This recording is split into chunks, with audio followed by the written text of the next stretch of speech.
Welcome back to the show. My name is Bren. This is the Upper Tier Pro Wrestling Weekly, and I'm here with the panel.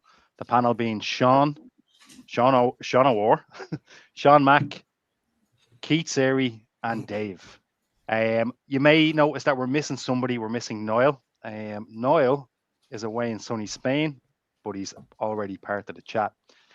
So, lads, how are we doing? We're expecting somebody else. So, Sean O'War, Big Money Sean, how are you getting on? I'm absolutely amazing. I look forward to this every week, and this week is absolutely no different. Amazing stuff. Sean Mack, how was your week? All right. You were how was your week? Yeah, it's not been too bad. No major complaints. Looking forward to the first ever Shopkeeper Less podcast. Hopefully there's no major tragedies from here until about 9-10 o'clock, but we'll see. But for now, yeah, I'm doing well. Thank you. Keith, what's the crack, man? How are you? Do you know what? I've been excited to chat about this ever since the AJ Lee came back. So let's get it going. Did AJ Lee come back this week? Well, she could have, by the sounds of it. You wouldn't know. What a comeback as well. Dave. Oh, wow. It's kicking off already. Dave, how are you getting on, man? Great to have you on the show. How are you? I'm very good, Brent. Thanks for having me. Appreciate you having me on. Not at all, man. There's Niall again, and big up to Baz. Baz, how are you? What's the crack, man? So, lads, we might have somebody coming on now in a few minutes, and then we're going to get the show cracking. But all in all, it's been a mental week in wrestling. Like I say, there's no Niall this week. And to be honest with you, I don't think I'm going to let Niall back. I don't think I'm going to give him the keys back. Unless we have a podcast on a pole match. If only we had a Vince Russo here to book that match. Is there a Vince Russo here that can book that match? We have a Vince Russo lookalike, but I'm thinking, do we have a Vince Russo who can book that match who can sound alike? I don't know. Don't know what you're on about. No evidence. No evidence of that at all. All right. I don't know. We'll see how it goes for now. Anyway, we'll see how it goes. So, lads, what we're going to do is we're going to kick it off with the big return this week. Obviously, I was messing. AJ Lee, massive return. She hasn't been in WWE since 2014. Big gap, big hype around this return. And how did we feel about it? Sean O'War, you mentioned it earlier on. How did you feel about the return of AJ? You are a big women's wrestling fan. How was it for you? Oh, well, first of all, it's a big week. All Sean's favourite things are happening. We've had a big return. Sean's favourite show is back, the Great British Bake Off. So I think it's Biscuit Week this week, so I'm looking forward to that. But anyway, this is amazing. This is my dream come true. As you said, I'm a massive diva and women's wrestling fan. This was the time when I got into WWE was when the divas were still around, and AJ was just one of my absolute favorites. And when she retired, it broke me, and I feel like my heart has been put back together now, and it's all one, all again. And I just put the title on her now. Just let's have her beat Stephanie straight away. Yeah, let's just do that. This is amazing. I'm so happy. I nearly woke the whole house up, screaming the place down. I was that happy. Well, so just as you say that, we have a big AJ Lee fan coming on now.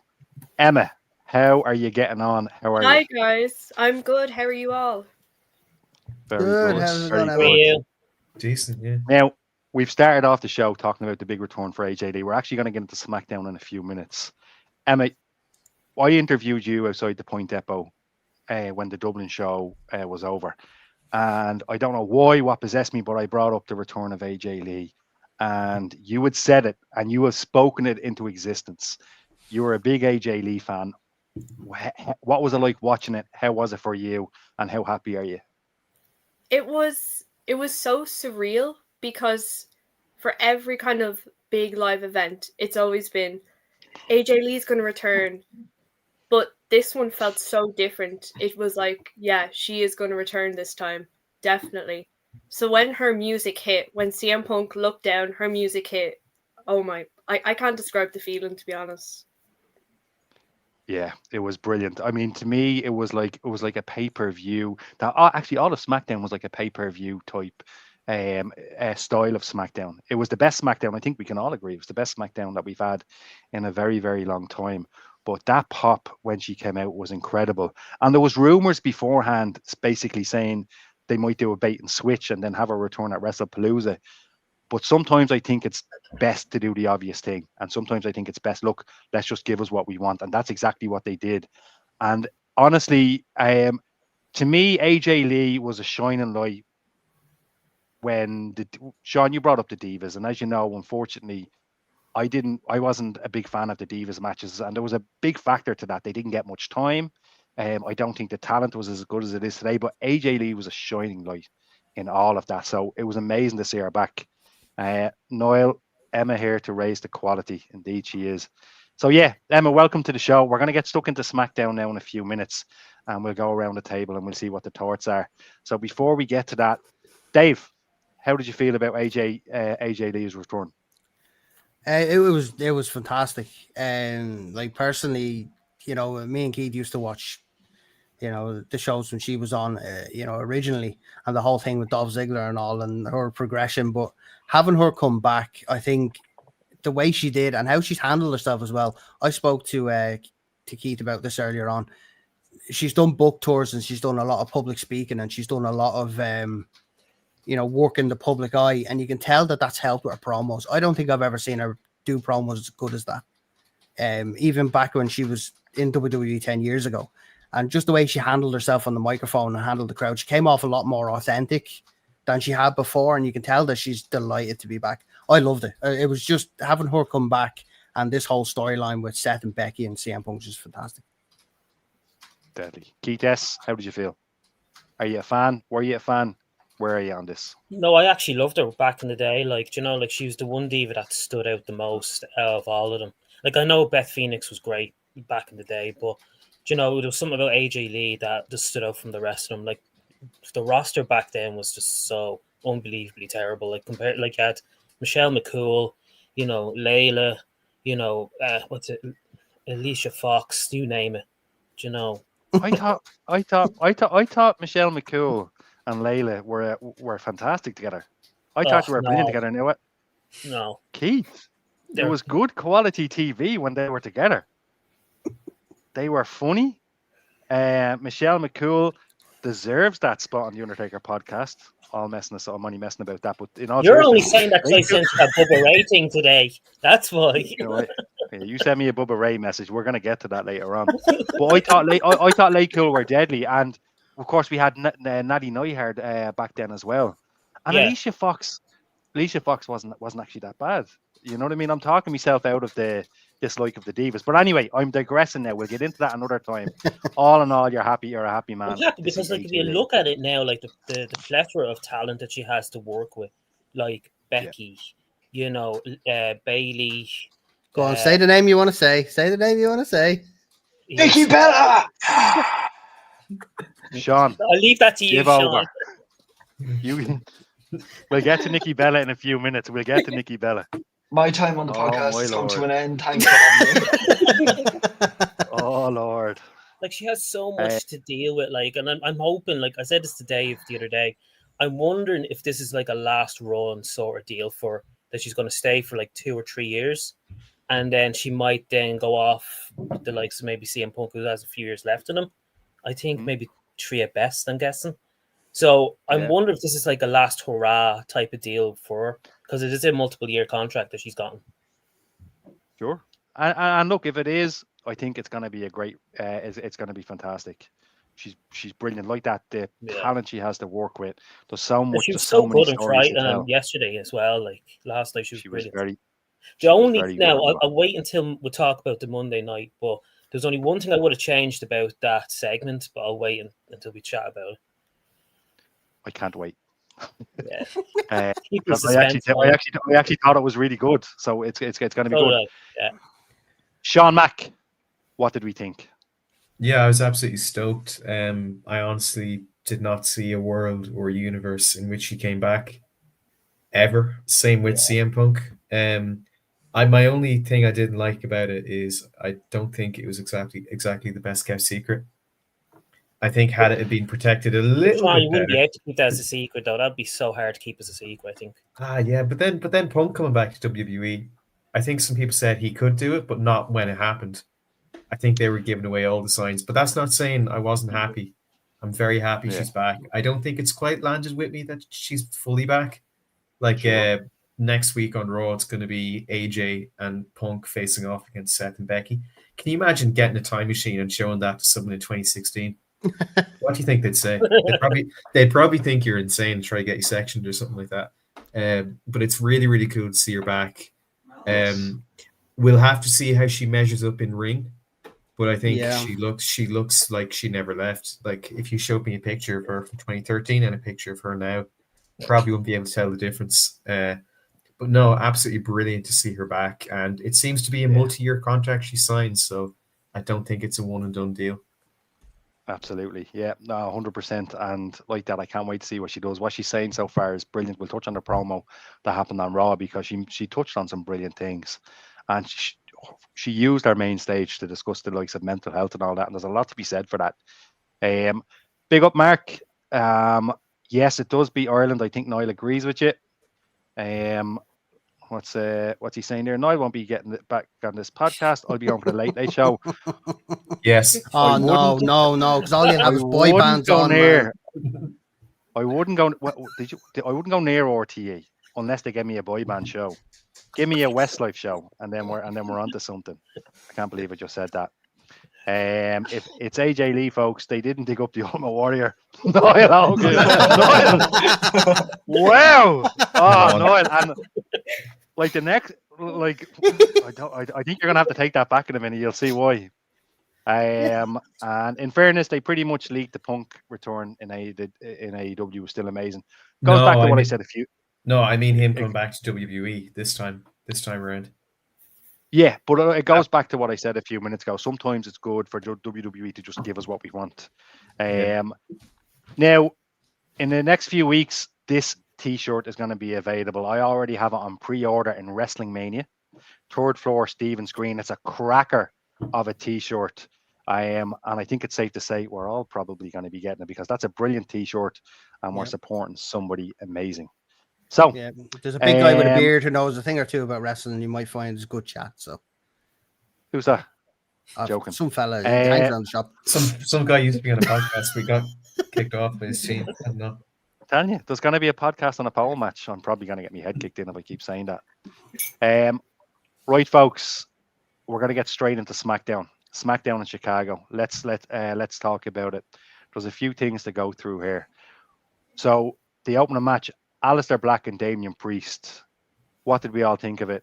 Sean O'Ward, let's start with you. What did you think of it? Look, I didn't think it was bad, but considering we haven't had much follow-up since what happened in Dublin when Damian returned and attacked Aleister, I think it kind of just left a bit of a space in between and a bit of a blank up until now. So it just didn't really make sense. But the match itself was quite good, and a lot of people do forget how good Aleister Black is. He's easily one of the best on the SmackDown roster. Overall, the match was great, but I just thought there was that bit of a blank didn't help the storyline to the match. So I'm hoping they can kind of fix it from here.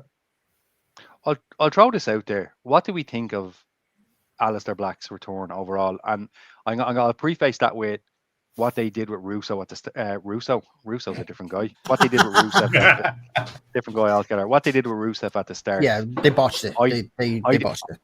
Exactly. I didn't think it was ideal. What they're doing with Rusev now, they have an opportunity now because of the Sheamus feud to move it in a better direction. I'll throw it out to the floor. How do we think WWE is handling Aleister Black? And B, what could they do? Talk to me. I personally think with Aleister Black, they had a big opportunity with Aleister Black. I think there were so many things you could have done. And they did, like you said, they did the same with Rusev. They dropped him into a nothing match in the middle of a show without any hype, without any build-up properly. And just now he's just caught in a mid-card shuffle where, you know, what do we do with him? There's so much going on that they've kind of dropped the ball on a few. Rusev is being rescued, and I think they're doing a great job rescuing Rusev. but Aleister Black could have easily had something to do with the Judgment Day.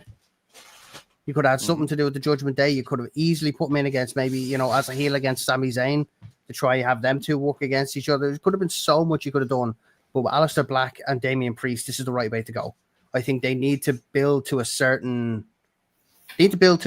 match. This has to end in something like a steel cage or some sort of themed match to kind of finish the feud off. But I think if they do it right, this could work. Yeah. Personally, I think Aleister Black is a mid-carder at best. That's my opinion now. Now, obviously, I would hope that WWE would change my mind on that. Emma, what do you think? Aleister Black? I'm a huge fan of Aleister Black. Like, as well as, he's great in the ring and stuff. I just love his intro. Like, I think it's so cool. Yeah. That's kind of a bonus, really. But I do agree that with the Damian Priest thing that they have going on, they really need to build it to a better extent. Yep, for sure. They Definitely. do. And look, it's never too late. One of the best things I love about wrestling, I love when my mind is changed. I love when they change my mind. For example, I'm not a big fan of Nikki Bella at the moment, but I would love if they changed my mind. I would love if they did that. It's unlikely. Sean, He's gone. we're after losing Sean O'Or. I'm sorry, Sean. Do you know what? I should have watched the Great British Bake Off. I should have watched the Great British Bake Off. That's where I should be right now. My mother's watching it without me, but I says, you know what? I'll come on the podcast. It'll be a bit of crack. But no. Sean, I like Westlife. So this is coming from a Westlife fan. The Bake Off is not as big as it. Who said that? I'm only messing. The Bake Off is, look, you're not missing much. I can tell you now. Somebody will get a gold handshake. Somebody will wave at somebody. Somebody will have a bad bake. Somebody will have a disaster. It's all there, right? It's not real. Wrestling's more real than the Bake Off. But look, again, we'll get to that. Sean Mack, anything from the card? Opinion on Aleister Black? You can pick out anything there because I realise probably dissecting it is not ideal. Yeah. No, I agree with most of what everyone said about Aleister Black. I like him a lot. And I'm happy that he's back. And I don't think they've done anything like overtly bad with him since he's come back, but they haven't really done anything remarkable. Sure. The only thing I remember about the pull-apart brawl they had in Dublin was being able to name all the Irish wrestlers out of security. Yes. And I don't think I think something big needs to happen. I'm not sure a win over Damian Priest in a feud that's maybe stretched out a bit longer than it should is going to do that. That's all I have to say about that. Another thing I would like to say, I was really, really enjoying Sami Zayn versus John Cena. Yes. And how about John Cena beats Sami Zayn, or vice versa? Probably more likely Sami Zayn beats Cena because the title's on the line. Then if Brock Lesnar wants to come out and ruin everything like he always does, do it then. And we still have a match. Yeah, do it after the pinfall. Don't ruin a perfectly great match. And we'd still have a match at WrestlePalooza with the two of them, and I don't think anyone would complain. WrestlePalooza, yeah. I mean, that's what it's called. It's the worst ECW pay-per-view ever. Originally ECW pay-per-view, and WWE said, let's use that one as our name. Not a good sign, I don't think. But John Cena, I like how he's doing all the moves of all the people. He's like, well, we wasted 2/3 of this tour in a terrible heel run, but maybe if I do their moves, they'll stop complaining about it. They'll stop complaining about AJ Styles if I just do the Styles Clash. Stop complaining about not facing all these people if I just very poorly do their moves. But saying that, I think the match at WrestlePalooza should be fun. Maybe, hopefully, I don't know. Depends how it goes. John.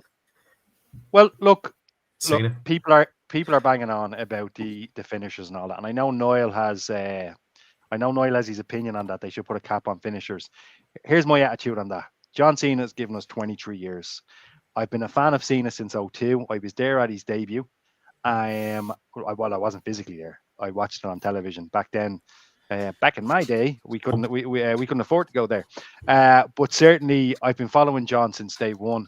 I think, look, I enjoyed the match. I thought the match was brilliant.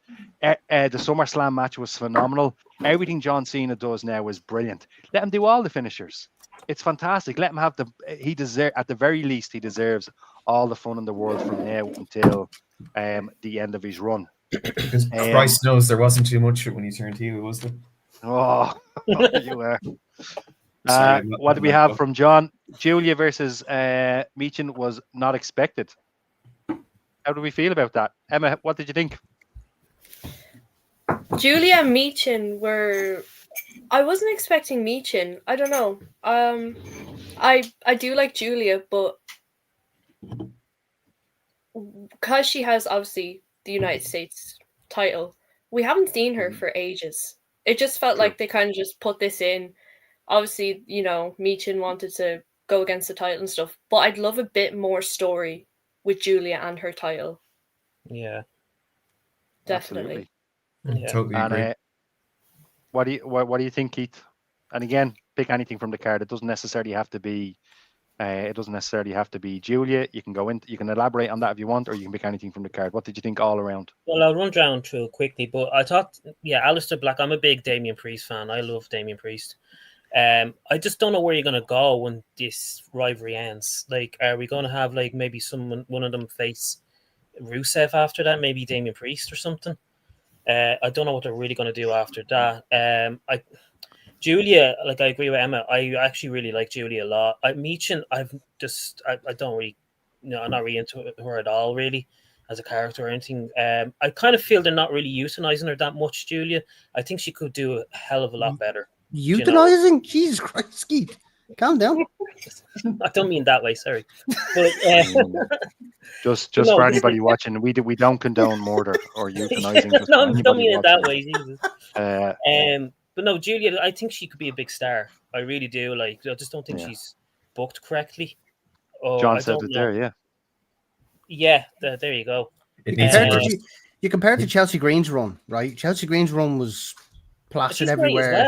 And Chelsea, she was really good. She done great with the US title. I thought they booked her really well. And then falls to Julia and then gone. It's just I don't know. I don't think they're taking the US title seriously with her. That's the thing, like, and I don't know what they're going to be doing with her from now. Look, maybe they have some in the works with her for Survivor Series. I don't know, but the Sami Zayn and John Cena match was great. I really enjoyed it. It's just they could have left it until the very end for Brock Lesnar to come out. I felt, and then the AJ Lee thing was just amazing. Yeah, it was pretty cool. I have to address Niles. In the space of a week, Cena has turned AJ Styles into the Brooklyn Brawler. Funnily enough, AJ Styles' son came out this week and he spoke. He agreed with somebody's comment that AJ Styles isn't being looked after enough. But he cut a promo on Raw, basically, when the ads were on. Yeah. And he kind of addressed it. So we'll see what happens with AJ. And we're going to be talking about AJ later on in the show because of a post that he put up on Instagram himself, which was a very interesting post. What's wrong with professional wrestling today is that it absolutely sucks. Reg Russell, you're probably watching the wrong podcast if you Ren, break out the band hammer, kick him out of chat. Get Keith, I'll punch you to throat. I would not.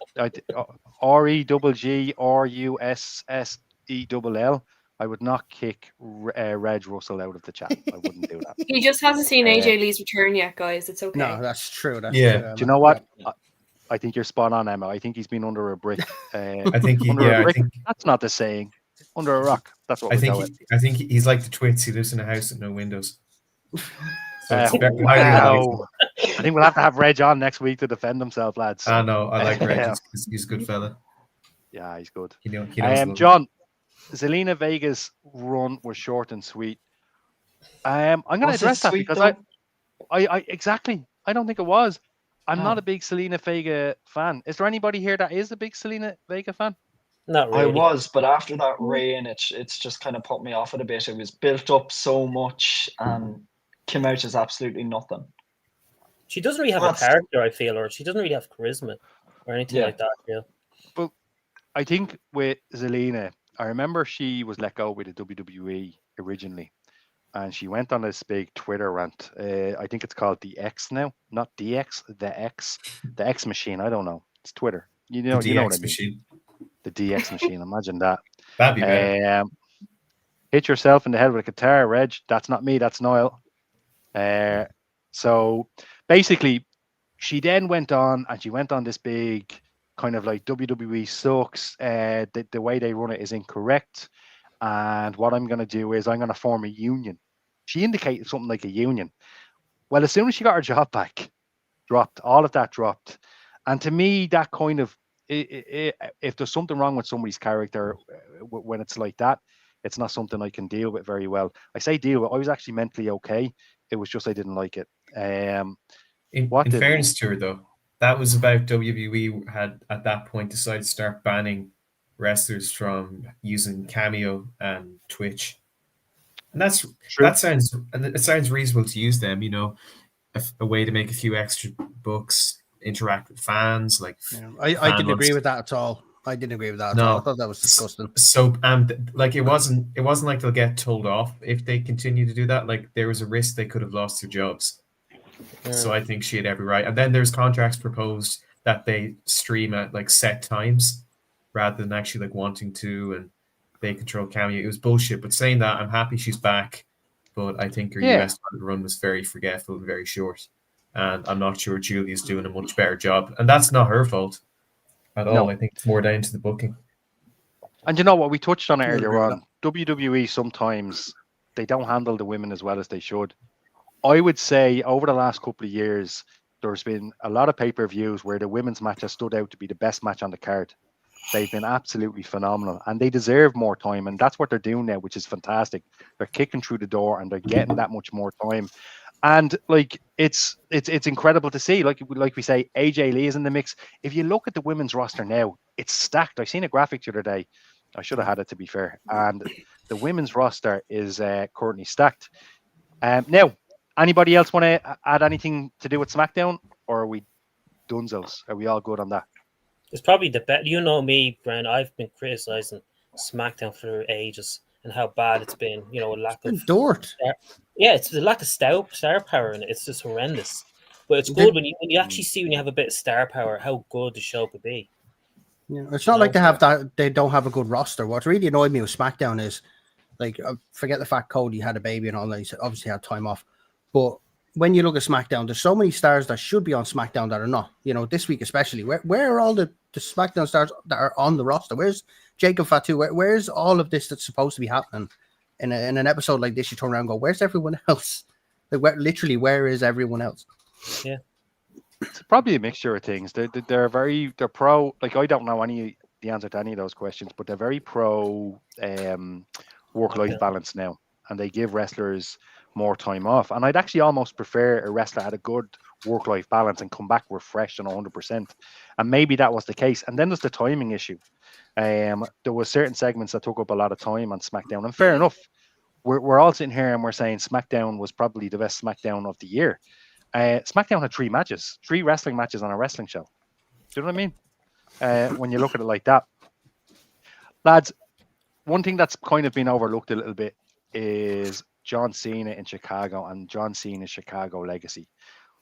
AJ Lee deserves all the spotlight in the world, but when he put up the tweet about his legacy in Chicago, I think, like, if you look at it, that's where he had his debut at WrestleMania 22. To be honest, it was one of those cards that looked brutal, but it over-delivered. It was fantastic. I remember watching that live back in 19 Splash. I forget the year, but it was WrestleMania 22 anyway. And it was fantastic. Money in the Bank 2011, unforgettable. The showdown with CM Punk. What do we all think of the Chicago legacy that Cena is finished with now? Did we all watch? We've all seen WrestleMania 22, probably. Mm-hmm. I think Noel was there. And for me, it just deserved a shout out. Does anybody want to comment on it? If not, don't worry about it. It's just something. Yeah, I will, because I remember the Cena CM Punk storyline, and when CM Punk said he's going to leave WWE with the title, because I the only reason I remember that vividly is because I was living in my uncle's at the time, and me and Keith watched that live, and I just remember our jaws were dropped for that whole match, because it was just that whole storyline. We still talk about it. Was just so good. Like, it was just one of the best things in the last 20 years of wrestling. Yeah, agreed. And the Chicago crowd are amazing as well. Yeah. they just tell it as it is. And Sami Zayn got booed in Chicago this week, which is insane. Which I didn't mean that. Sami insane. There's something there. He should do something with that. But Sami Zayn got booed in Chicago. Now, if Noel was sitting here, he'd be like, too bloody right. Not a big no, but he's not a big Sami fan. I'm a massive Sami fan. Massive. What do we think of his boos? Emma, what did you think of Sami Zayn's boos? Expected. It's CM Punk AJ Lee country. There's no way anyone else is getting cheers, or it's always been that way since he's joined WWE. Sami needs a serious shake-up, I think. Well, I mean, what did you think, Emma? Are you a Sami Zayn fan? I mean, is it something? Yeah. Yeah, definitely. I think he got booed. I think because Chicago kind of wanted a moment with Cena, you know? They wanted to have this little, a little segment with Cena where he's like just basking it in. And then Sami comes in. And obviously they don't know what he's there for or anything. But I feel like Chicago were very much on John Cena's side because, this is his last run and he's in, Chicago, which is like a huge city for his career. But I am a huge Sami fan though, so yeah, me too. I mean, Keith, I don't actually think he needs a shake-up. I think what the character of Sami Zayn is, it's not far away from the person that Sami Zayn is, and for me, I would buy into Sami Zayn all day long. I think he's fantastic. You reckon he needs a shake-up? I think, look, let him have the matches now. Before, after, let me just see what Niall's saying. After doing that, solo, go on. I know, show too. All right, Niall. So Niall was actually at WrestleMania 22. He has some cool stories about it as well.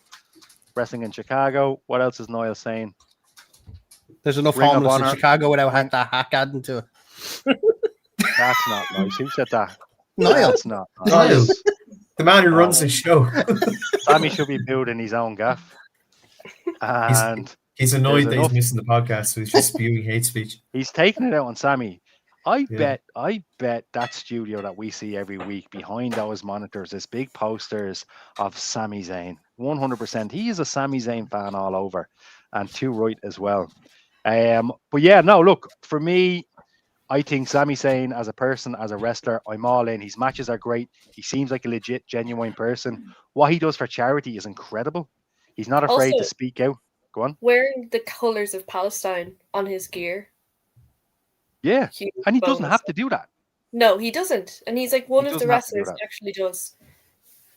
Because he's got the balls to do it. And that's, you know what I mean? Other people would be considering, oh, my career, my this, my that. And it's little stuff like that. And as well, he has a charity, Sami for Syria, I think it's called. And the work he's after he has ambulances and he has aid trucks that he runs out in Syria. Phenomenal. Like unbelievable. And he loves Ireland. He loves Ireland. And you know what? The day he was in Ireland and he did the dart tour and all that. Another thing as well, everybody knows I love John Cena, but everybody also knows that I love the River Bar. John Cena walked by the River Bar and went to the pub next door to pull a pint of Guinness. John Cena, I know you're watching. I know you're going to be watching this podcast now. Really? You were invited. Sean is a fan. Let's look at the t-shirt. It's a beautiful t-shirt. Next time you're in Dublin, give us a shout. We'll get you a nice table at the River Bar. A nice view of O'Connell Bridge, Dublin City, and we'll sort you out. We'll make sure you're looked after. All right, John. So, John, from Bren to John, give us a shout, okay? Shameful promotion. I know, it's terrible. It's terrible. He follows me on Twitter, though. Does he? John Cena, yeah. He follows me on Twitter as well. Me and him are friends, and he said he hates River Bar. He does not hate the River Bar. He does. Right. He likes the old posting. And he says there's a siege called Brain. He roams around it, and every time he thinks of going, he lives under a bridge and tows lorries with his head and all this. Like, he stays away. He doesn't want to be involved with that. John put up a good question, actually, there. I'll get to it now in a second. On WWE Unreal, John has said, I believe Triple H said, saying there are only so many spots in the there are only so many spots available. What does that mean? Well, what that means to me is we talked about Raw going 2 hours a couple of months ago on the show. And there's an argument, well, it should be 3 hours. Everybody deserves a spot. I don't think it works like that. I think the best people get the spots. And I think there should be a C show like Heat or something like that where you earn your spot. It should be done in levels. It should be done like, say, a private company or in the civil service. Not that I know anything about that. But it should be done in... it should be done... it should be done in levels, right? How do we all feel about it? Sean, go ahead. Sorry, I hope you were going to say Sean O there. Yeah, I agree. The thing is, there's a lot of great wrestlers and big stars, but not everyone can be a big stars. Not everyone can be a big star. Same reason why we have, as well as the world titles, we have a US championship, an intercontinental championship. At one point in time, we had a speed championship. Not everyone is fit for, not fit, but not everyone's going to get picked or get those opportunities, and that's okay. I mean, there's so many. We could do a whole podcast about great wrestlers who never won the world title. Who we still talk about and love today. Of course. Think about today. But then again, like, it's part of effort, like Triple H has won a book, but also I can't make out there. That's not my neighbor. It looks a bit like my neighbor. That's Dusty Rhodes, Cody's son. Cody's son, that's weird. Cody's dad. And that's Rowdy Roddy Piper. One of the best of all time. But some of the best that didn't win. I got them at WrestleMania, third floor Stephen's Green, in case I haven't mentioned it. Without Roddy Piper, there'd be no CM Punk, and Roddy Piper never held a world title. But the point is, there's only so many people, so many hours of TV, and so many belts that you can give them. Yeah. I don't think it's personal, it's professional for the most part anyway. Yeah, I think it's very easy to jump at Triple H and say, well, you're not doing this right and you're not doing that right. And look, he's not going to get it right all the time, but I think he gets it right more than the previous regime. I think people jump down Triple H's throat, but they often forget who the last lad in charge was. And look, Vince is not a good guy. He is not a good guy at all. We've seen the documentary. We know what's going on outside of it. And look how Vince treated the women wrestlers, for example. I was on the TikTok machine the other day, and somebody put up a clip of when he had Trish Stratus in the ring, making her bark like a dog. That's not wrestling. That's disgraceful. So wherever Triple H does, wherever mistakes he's made, I'm not going to be quick to dive on him, because I think a lot of the work that Triple H does is fantastic. Thanks for coming to my TED Talk. That went on a bit. So hi there, guys. Happy almost Awards Day on CBS Network. Thank you very much, Hassan, and happy almost Awards Day on the CBS Network to you too. Let's look at some of the comments. Reg Russell, John Cena doesn't operate his own Twitter. Yes, he does, Reg. Doesn't matter. He still follows me. Don't care. Yeah, follows me as well. So I'm not hearing that. Mark Hogan, Mark, next week's podcast live from the River Bar. Special guest Louis Walsh coming on to discuss boy bands. I'll be honest with you, Mark. I wouldn't have Louis Walsh on.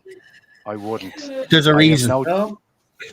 No, listen. This is not. Look, this is not the time or place to, because I could go on about this. But all you have to do is watch that Boy's Own documentary. Not that I was watching. Yeah. Mm-hmm. I've got 4 sisters. My sisters talked about it. I didn't watch that documentary. Here, if you're Irish, you bloody watched it. Never mind about sisters aren't like that. If you're fucking Irish and grew up in the 90s, you watched it.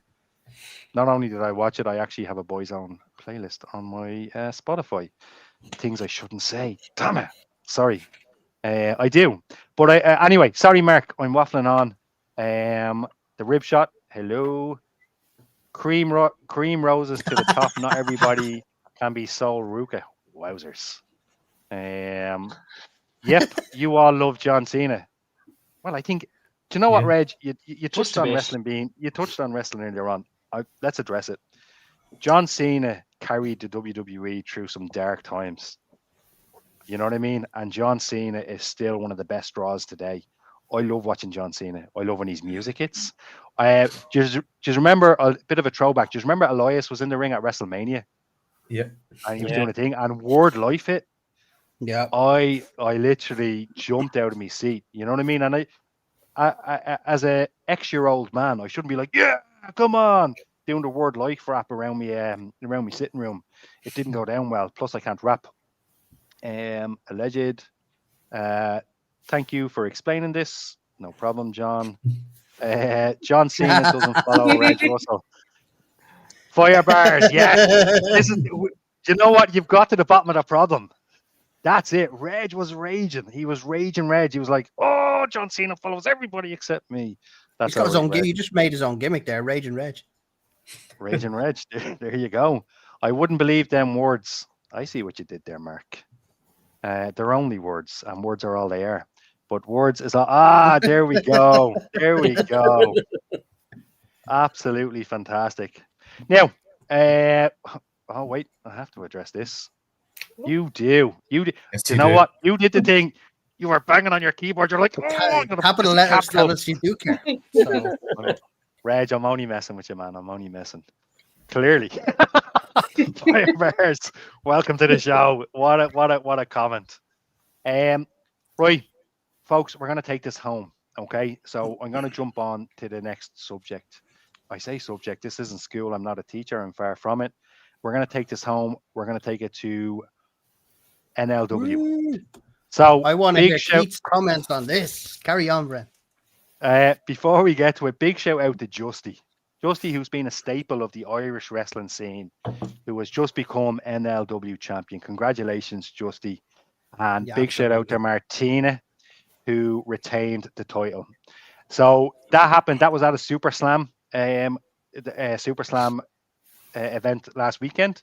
Which reminds me, if you haven't heard the John Cena prank phone call on YouTube, go on to it, listen to it, because it involves Super Slam. It's like Super Slam, and you have to be there. So look, there's a couple of things here. With first of all, what do we think? Justy, how many people are here are fans of Justy? I think we all are. And are we just delighted to see Justy as champ? Emma, what do you think?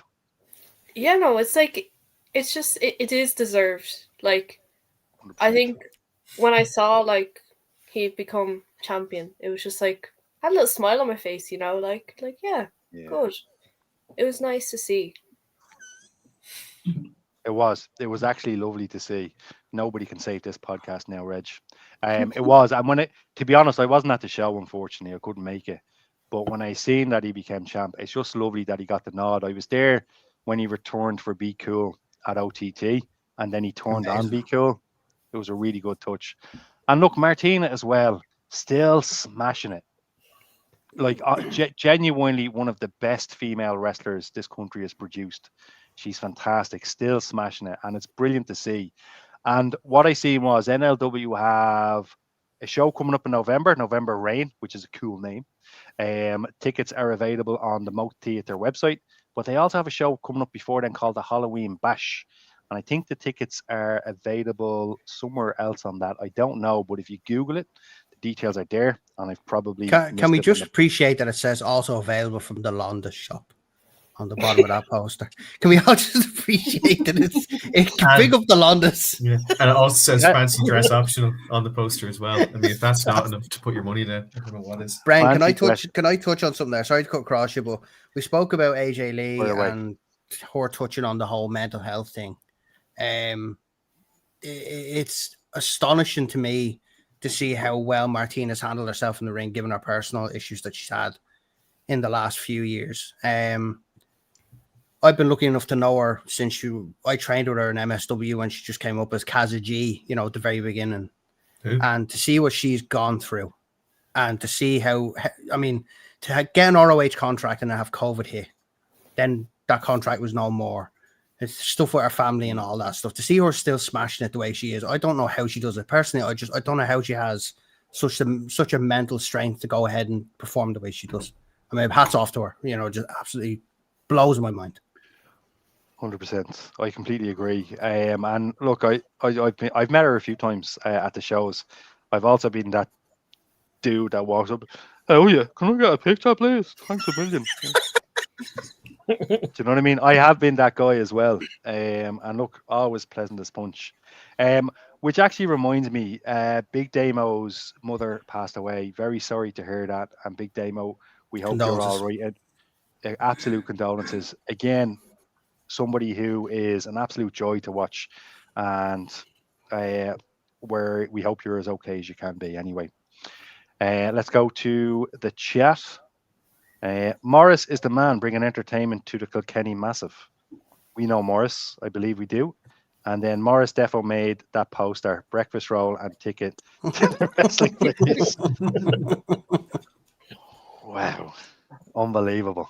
Now, what we're going to talk about next is we're going to see what Big Money Sean is cooking up. All right. So Ooh. Big Money Sean got in touch and said, "You know what? We don't talk about NXT enough, and we don't. And I think a lot of the time Fair. is because we don't have the time on the show. There's always a lot to talk about on that. So with that said, I'm gonna put up a card. I'm gonna hand it over to you, Sean." And Sean's going to talk to us. That sounds weird. It's like Sean's going to talk to us about why you shouldn't cross the road when the lights are green. But that's not what's going to happen. Sean's going to talk to us about NXT. My man, take it away. We're listening. Let's see what Sean's cooking today. Right. As Brent said, we don't talk about NXT enough.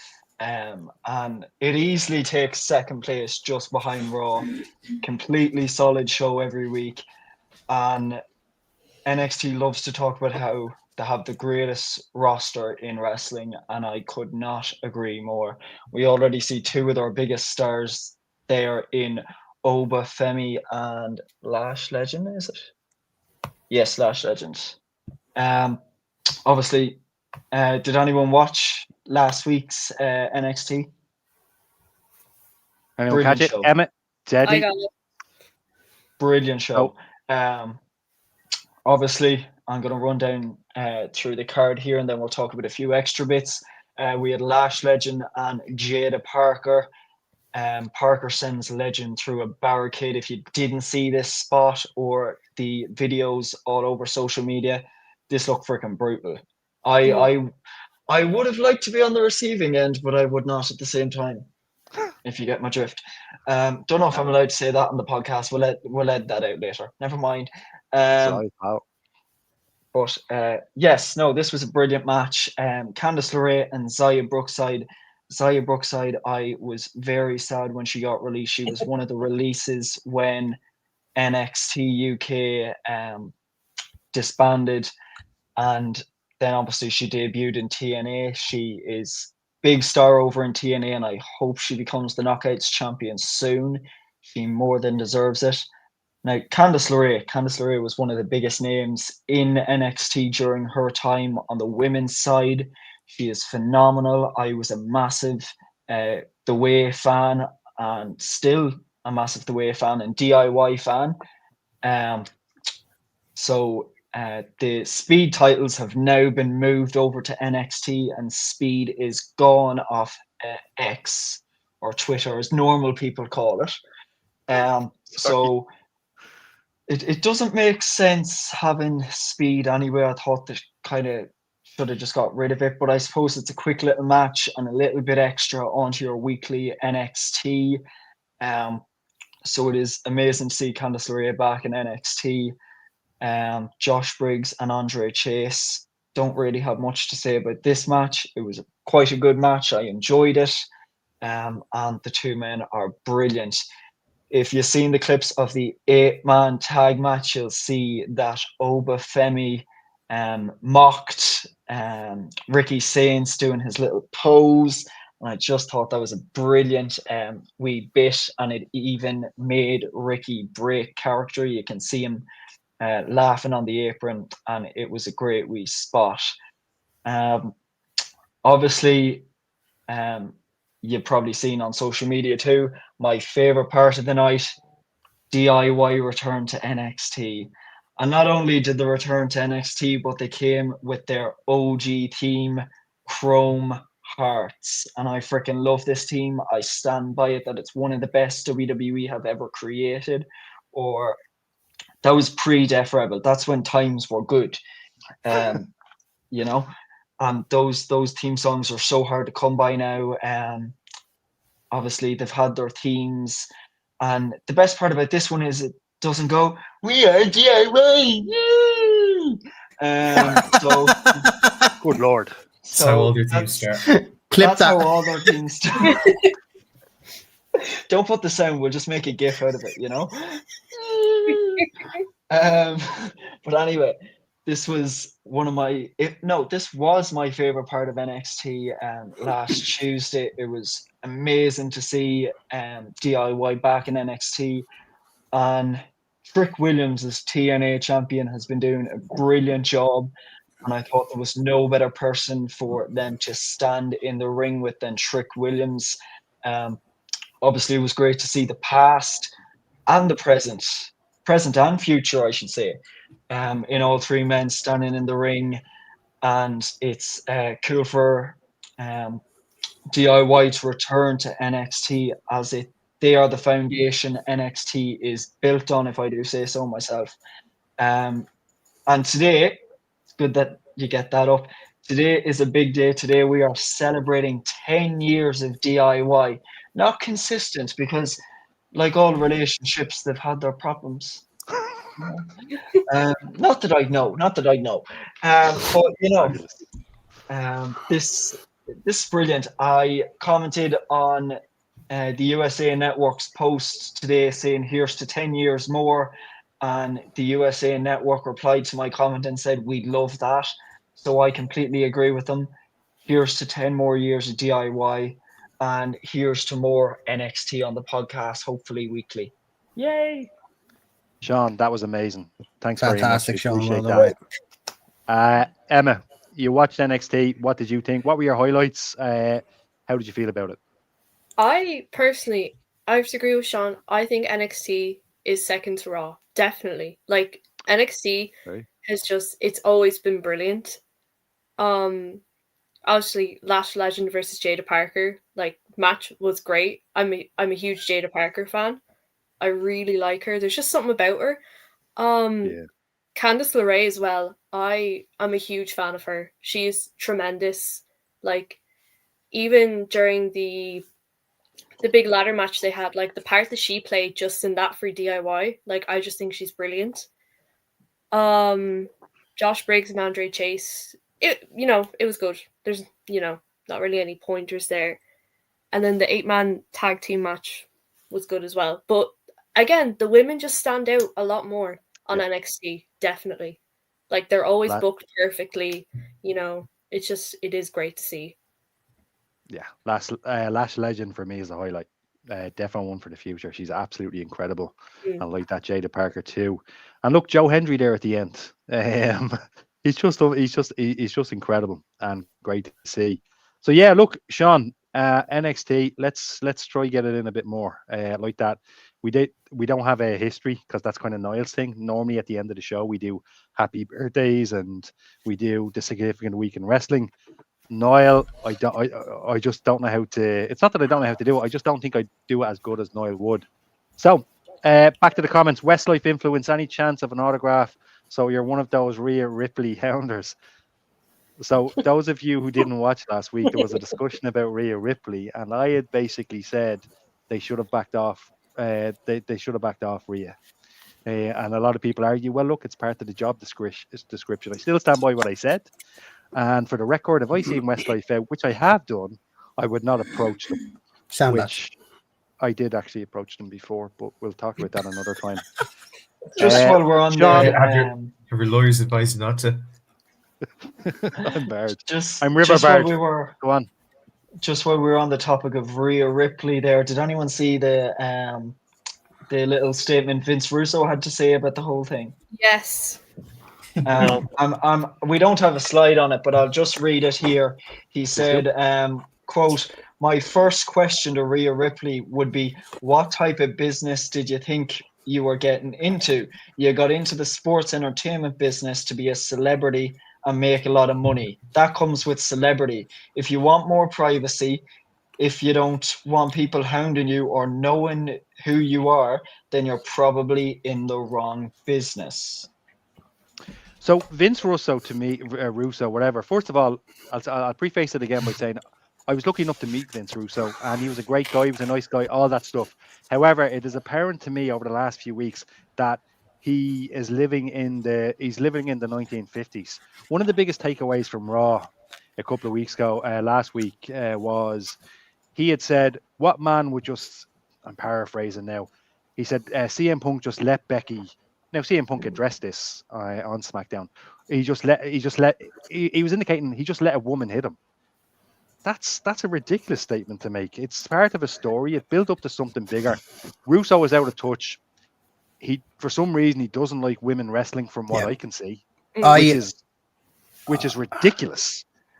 I will say that Vince Russo, for the past 15 odd years, maybe more, has just the intention of trying to stay relevant. He will say anything to get himself in the headlines because nobody cares what he thinks. The attitude exactly. You ask anyone, of a young age nowadays, they'll tell you who Vince McMahon. No, Vince Russo.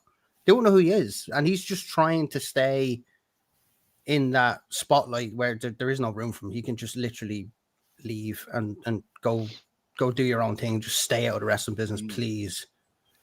I think he tag teams with Jonathan Coachman now at the moment. Sean Mack, I know you know a lot about Russo. What's your take on it? Do you think my take's a bit off? Do you think he's misunderstood? What's your take on the whole Russo comments thing? I have a bit of love for him because he follows me on Twitter like John Cena. So me and Russo are mates. So I can say this as a mate that he's never interacted with before. To say he's out of touch would be like saying grass is green, water's wet, fire's hot, I have a nose. Just goes without saying. I don't think from his before he even got Twitter and followed myself and a few other lucky people in the exclusive club, I think his booking already made him an outcast, already made him someone that you probably shouldn't turn to for advice, for wrestling, for life, for booking, for running a bath even. Don't know if I trust him with that. Wow. But I think, I know we went on a huge rant about it last week, so I don't want to clog up too much of the rest of the podcast with it. But yeah, celebrities open themselves up to the public, but there is a bit of privacy. When they're at a show, absolutely, that's Rhea Ripley, the wrestler. You can shake her hand, you can get a picture with her. When she's trying to get into an Uber to go somewhere, it's not ideal. But when you have like 20 people piling her up against a car, and not only that, Sheamus is doing like an actual official meet and greet, and there's almost a crowd crush at it. Girl almost got crushed by people trying to run in. So it's not just a Rhea Ripley thing. Like, this happens to lots of people, and wrestlers have complained about it before, and it's really bad at airports as well. Like someone getting off a flight and then like a bunch of incels who probably watch Bake Off coming with like trolleys full of wrestling merch. Nice. There's a line between privacy, and Vince Russo's not really the person to say that. I think if Vince Russo had his way, he would make Rhea Ripley join the Vision and then have something on a pole match. And Vince Russo recently, and just to give you an idea how low his thing is, he put out like a top 10 things that make you know you're a mark. And number 4 or 5 of them was, you don't like Vince Russo. That's him saying that, not me or someone else. If you don't like me, you're a mark. That's similar to Sasha Banks putting herself on her own Mount Rushmore. It's ridiculous. It's silly, and it should not have happened. It is a little bit, but Sasha Banks has, everything to go for, but Vince Russo doesn't have a bucket to piss in or a window to throw it out of, as Jim Cornette would say. So, like, I don't know what he's on about, to be honest. I think he's a fool. On Sasha Banks. I think he's a spoofer, but he follows me on Twitter, so you're waffler. Yeah, we're all right. He's a waffler. So Noel is going between the Bake Off and the show, which is cool. No spoilers. Cool. No spoilers for Sean, please. If there are any spoilers, put them in the chat. Update us, please. Reg Russell, save us. Noel, Reg's still bitter over John Cena not following him. I'm sorry about that. Who else have we got? We're live here, Sid. We're live, pal. I remember that.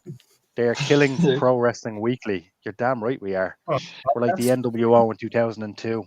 Do you remember that? Do you remember Vince turned the chair around and it was NWO at the back? Yeah. I'm gonna poison that. And it was like, okay, that's terrible acting, Vince. Mine wasn't much better. Big up Daz, as we say. We have the Twitter machine. That's right. That's what it's called. Sean, are you sitting down? DIY died when Ciampa. You had to shave it, for God's sake. Yeah. I'm going to shave yours. Oh Lord, it's kicking I'll off. shave, Shanda. I'll shave yours. What else have we got? This is blasphemy. Sean Mack should read it. Should read what? Read what? Not these bloody Mark. comments. It feels stupid. I Oh, heard I you think followed Vince Westlife Russo's. Coast. Now, for those of you who don't know, and this is not the Westlife show, Westlife's second #1 hit album was called Coast to Coast, but my sister told me that.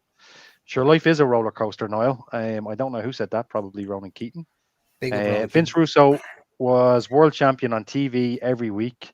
I wonder if the obsessed fans were harassing him at the airport. Rib shot. I doubt they were.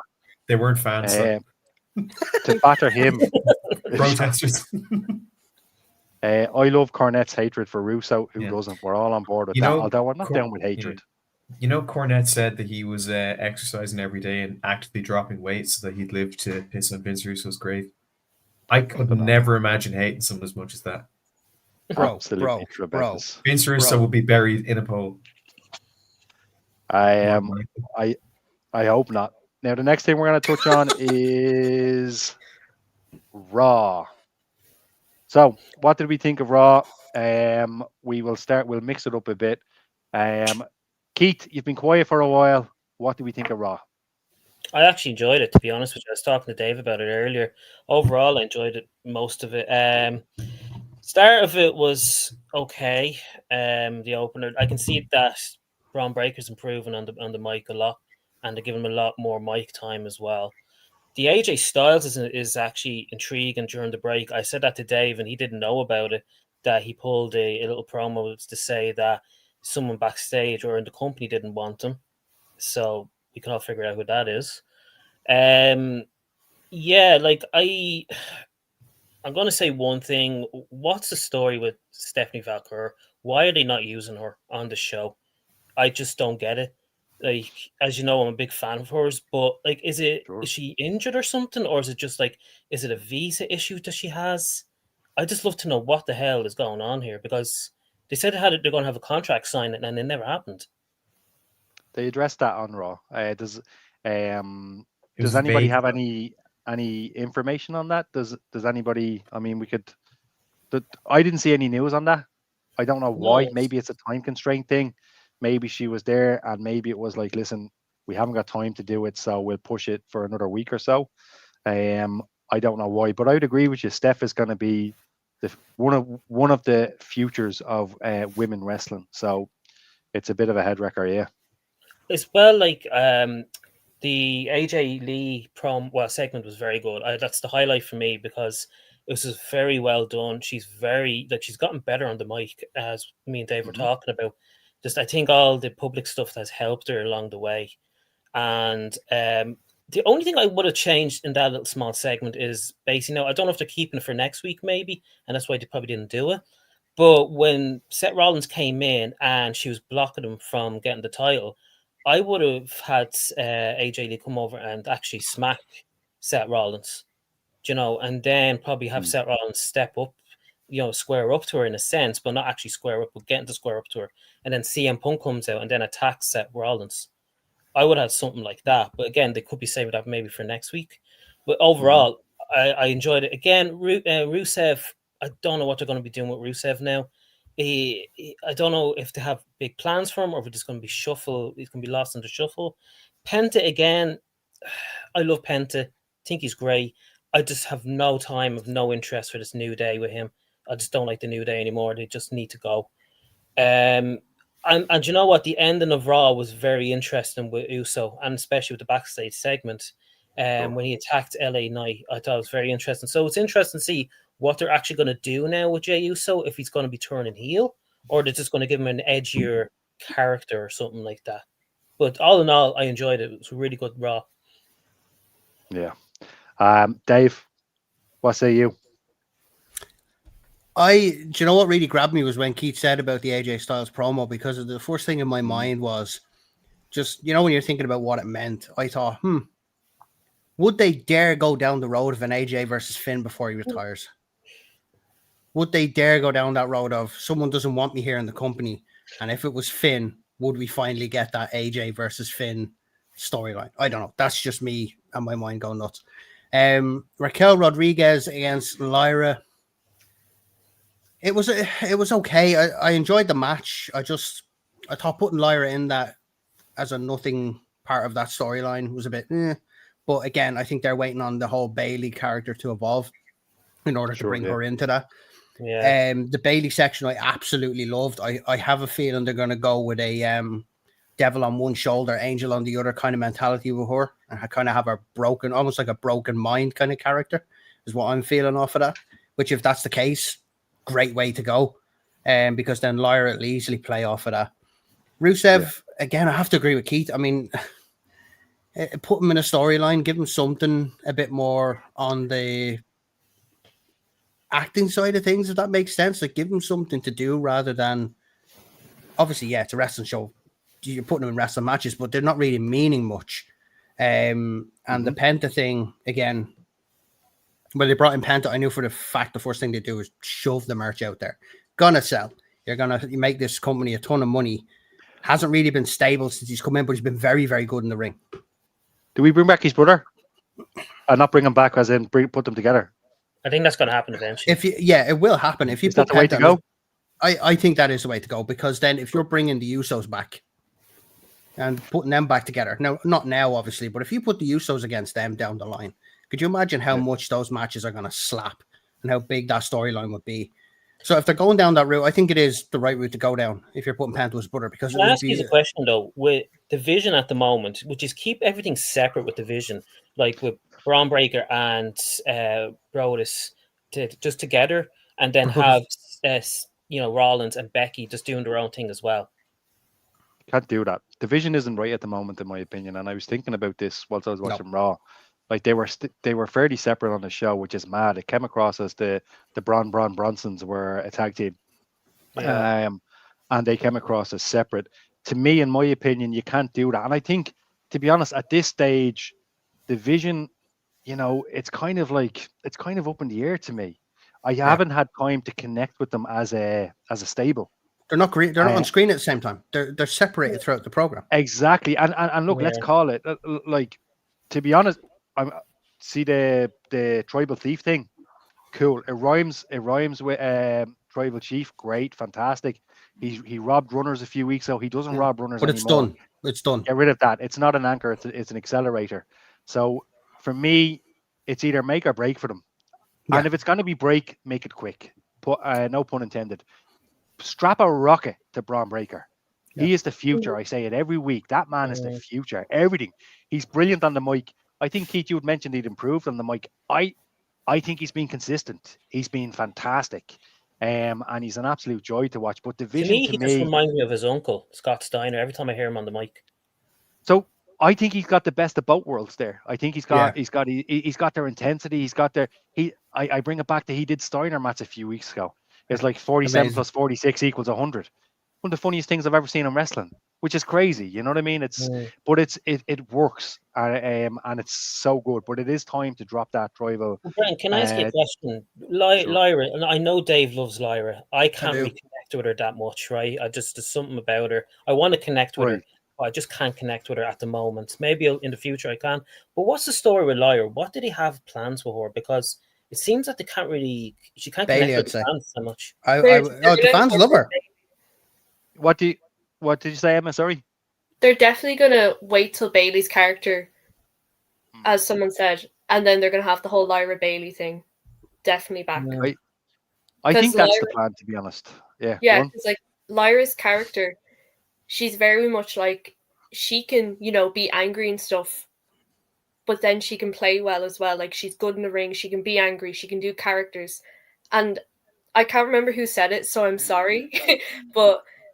As someone said, the playoff of Bailey's kind of broken mind character should be great with her. So I think they're just kind of putting Lyra in these matches. And then once Bailey's back, it's going to be boom. Like this is their time to shine now kind of thing. I think this Bailey thing is like The Fiend in some ways without the mask. It's just like she's all happy once and then she just goes into this sadistic character like type of thing or crazy character. It's a similar character. I'm interested to see where they go. Again, Bailey is a shining light in the women's division. She's an absolute joy to watch. Yeah. Always consistent. One of my favorite wrestlers, period. across the board. She's fantastic. So whatever she does with it, I'm here for it. Let's see what happens. But I think, Emma, you're onto something there. I think certainly they're waiting for Bailey to do something, come back, and then with Lyra.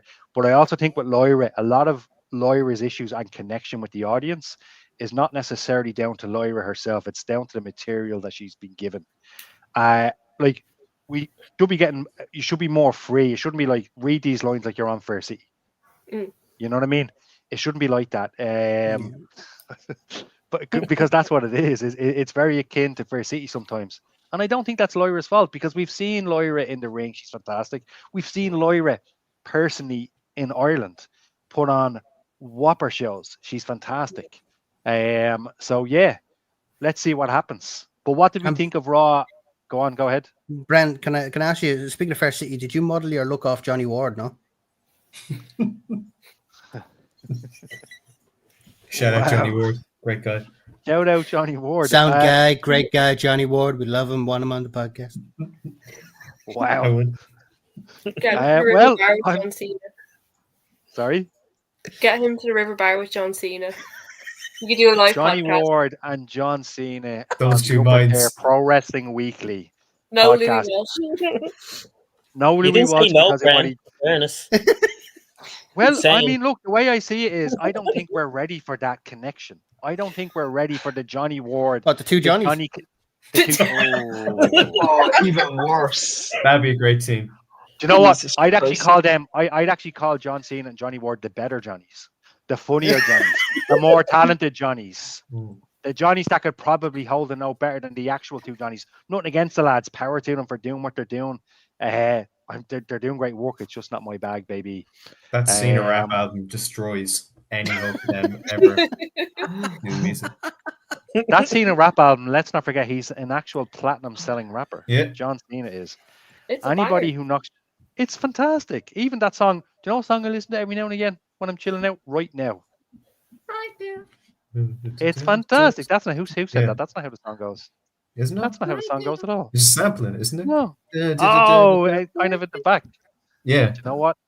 I need to scrub up my John Cena. Yeah. Listen, it's Um, even better than you remember, but it's very weird. It's quite jarring hearing The Time Is Now on its own and not hearing it drowned out by boos from adults, men, women, and children. The album cover as well.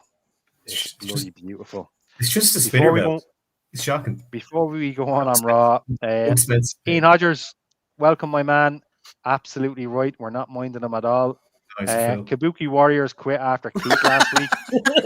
Fucking did. Like, To be Keith fair, loves the I Kabuki mean, Warriors. Keith has the Kabuki Warriors poster in his room. Actually, Keith, you turn around the camera, show the crowd your Kabuki Warriors poster. no. And No, Walt- Do you actually have?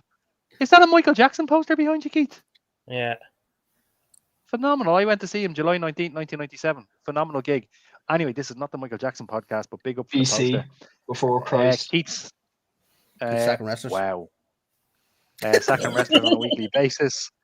Keith, I just stop want sacking fucking wrestlers. on the fucking show. It's I'll too put in heavy. there. Raw was great. Really enjoyed it. It was an improvement on the last few weeks, and that's all for me. Ian Hodgers, interesting ending. Bailey versus God. Let's do it. I love that shoving of the merch. Alrighty. Zilla is on the way. Oh, Before we go, we're going to be talking about stuff like that in a few minutes. Before we go any further, I'll throw it out to the floor.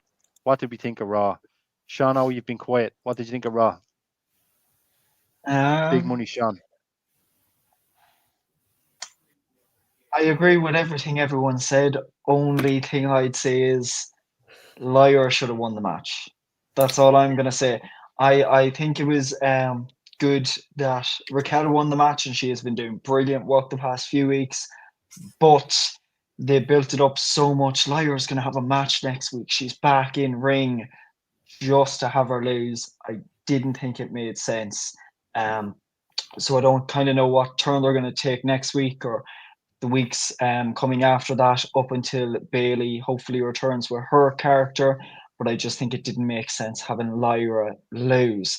On that note, the best match of the night was Nikki Bella versus Asuka, ladies and gentlemen. Thank you for having me. It was a pleasure, and Let's I will talk more be about back. that. Let's talk more about that. I really want to dive into that match and dissect You know it. what?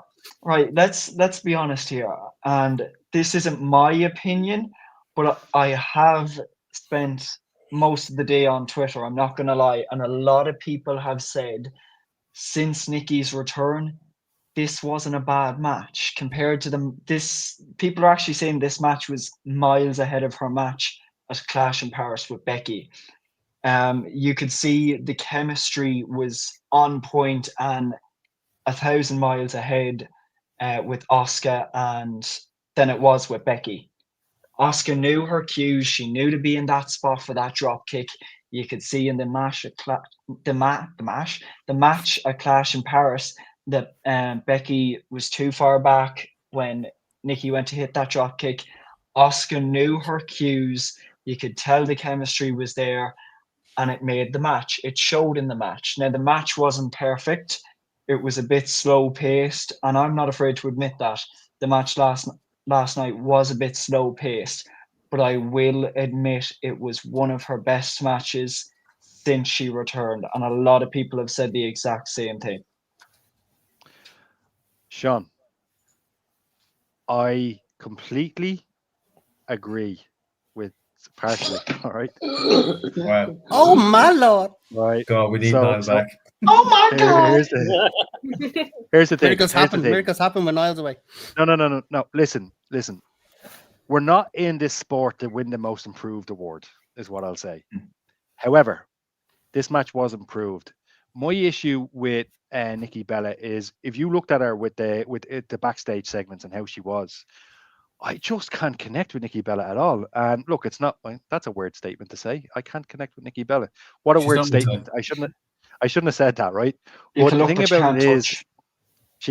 she just comes across as as not a genuine person. And look, it's business. It's not. She's not there to be my friend or anything like that. But I don't believe in anything that she says. You know, I look at the Beatty promos and I'm like, do you know what? Her head is legitimately messed up, and we know it is from WrestleMania. There's some truth. There's a grain of truth to that. But when Nikki's talking, like when she grabs Io Sky's hands and she's like, "Hi, how's it going? How's it? Things are great," in a lesser Fair City kind of like, "Hi, how's it going?" accent. It's just something that doesn't fly with me, and I just can't connect with her. However, the match was marginally better. She does have a long way to go, and I would argue that what AJ Lee will do at WrestlePalooza, I think she's going to put on a stormer. I think AJ Lee's going to put on a barn burner, and I think that's what Nikki should be doing. Bren, And that's the thing. do you think that Nikki is coming into an era that she wasn't prepared for? Do you think these talents are much better than what she ever, not that she ever was, but do you think it's coming to a point where she's coming up against wrestlers and she's like, oh crap, these guys have now gone to a whole other stratosphere? 100%. And I think, look, we touched on it earlier on. It's shape up or ship out. It's shape up or become an ambassador. Okay, and that's all there is to it. And look, Nikki does something that I don't do every week. She laces her boots and she gets in the ring, and power to her. Okay, but I'm just not a Nikki fan. So Emma, how do you feel? Are you a Nikki fan, firstly? I am a Nikki fan, I have to say. Alrighty. But the match was definitely better. It was definitely better. And the one thing that I just did not like was how much hate she got for the match at Clash in Paris. Because 100%. definitely, like, if this had happened, I feel like if that had happened to any male wrestler, I'm just saying, it would be kind of make a joke, swept under the rug. But people are going on and constantly critiquing her. But at the same time, I do agree that I feel like she's back now, but she didn't realize that this like talent, you know, the female talent right now is just insane. Like as you said, you got to ship up or ship out, you know, like that's the thing. But AJ Lee's back, guys, so we can rejoice. All is well. And what did you think of her? What did you think of AJ Lee on Raw? Because obviously this was different. She got the microphone. She was able to speak. And there was more. The segment was, I think it was about 20 minutes thereabouts or shy of that. What did you think of the whole thing? Okay, call me over dramatic, right? But I am a big AJ Lee girl. But I was almost in tears at how raw she was. Like, she could have just come out here and been like, yeah, I'm here to defend like my husband, like, yeah, I'm back and all. But she opened up about her mental health journey. She was able to, make a joke about it. She was like, I healed myself, like I thought I'd never be here again. And Incredible. yeah, 100%. it's just it's so inspiring as well, I feel like. And when we saw on SmackDown the punches she was giving Becky, like, she is amazing in the ring. She's got great mic skills. She's also funny. So I feel like Wrestlepalooza is just going to be insane. Right. Yeah. I totally agree, and I was thinking about it while I was watching the segment. I was thinking about AJ Lee back in the back years ago when she was in WWE. She did this thing where she'd run and she'd skip around the ring, and she had that presence about her. She had that feel about her, and she was brilliant. Yeah. And like that, I'm fired up. And look, she touched on a lot of things. She was raw. She was emotional, and like I alluded to earlier on, she touched on the mental health aspect. That's a hard thing to open up about anyway, period. So it was absolutely brilliant to see that. Anybody else? What did we think of AJ Lee? Any parts of Raw? Is there any parts we should be highlighting? This is kind of a funny thing. It's kind of a bit off topic, but I had wore obviously the long Converse to SmackDown in Dublin. And after the segment, I checked my phone and there's just these random people messaging me being like, did you know something we didn't know?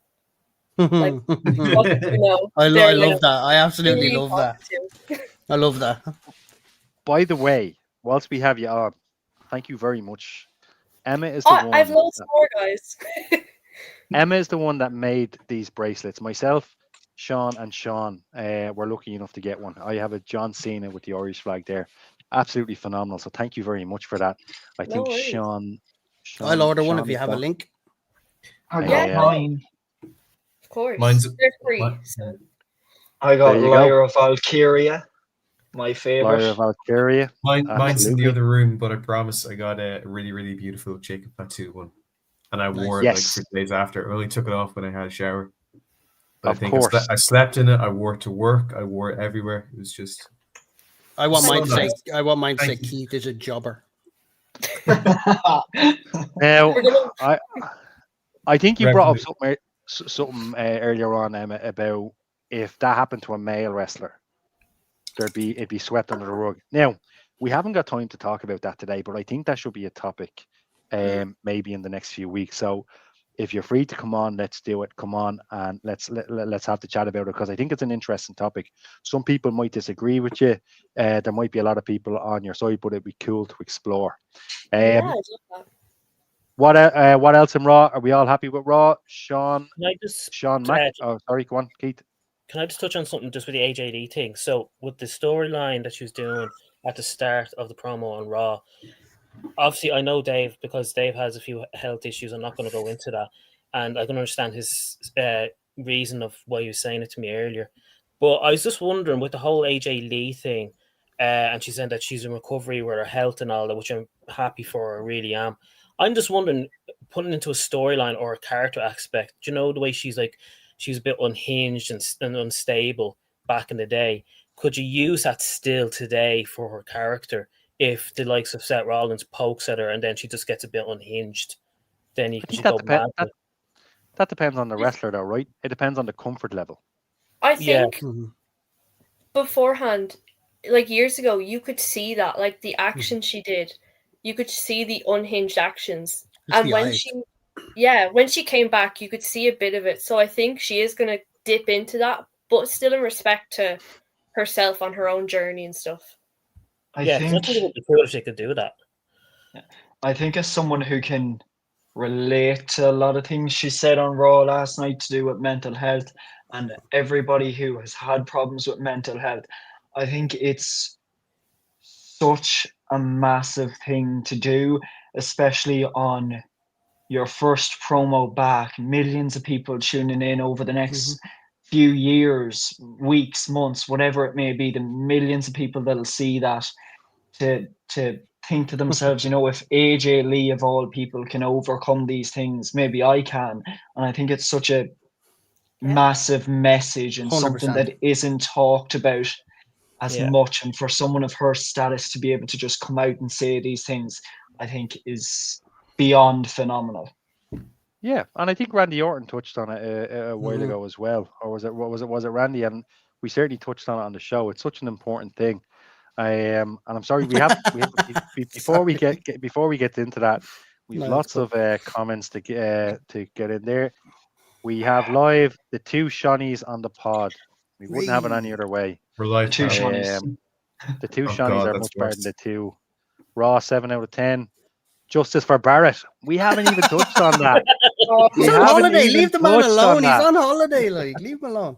Through him. Hell froze over. I think he might be referring to the Nikki Bella comment that I made. Throwing Bella under Genuine the bus. person. Genuine person. You're a boy. Tremendous, Niall.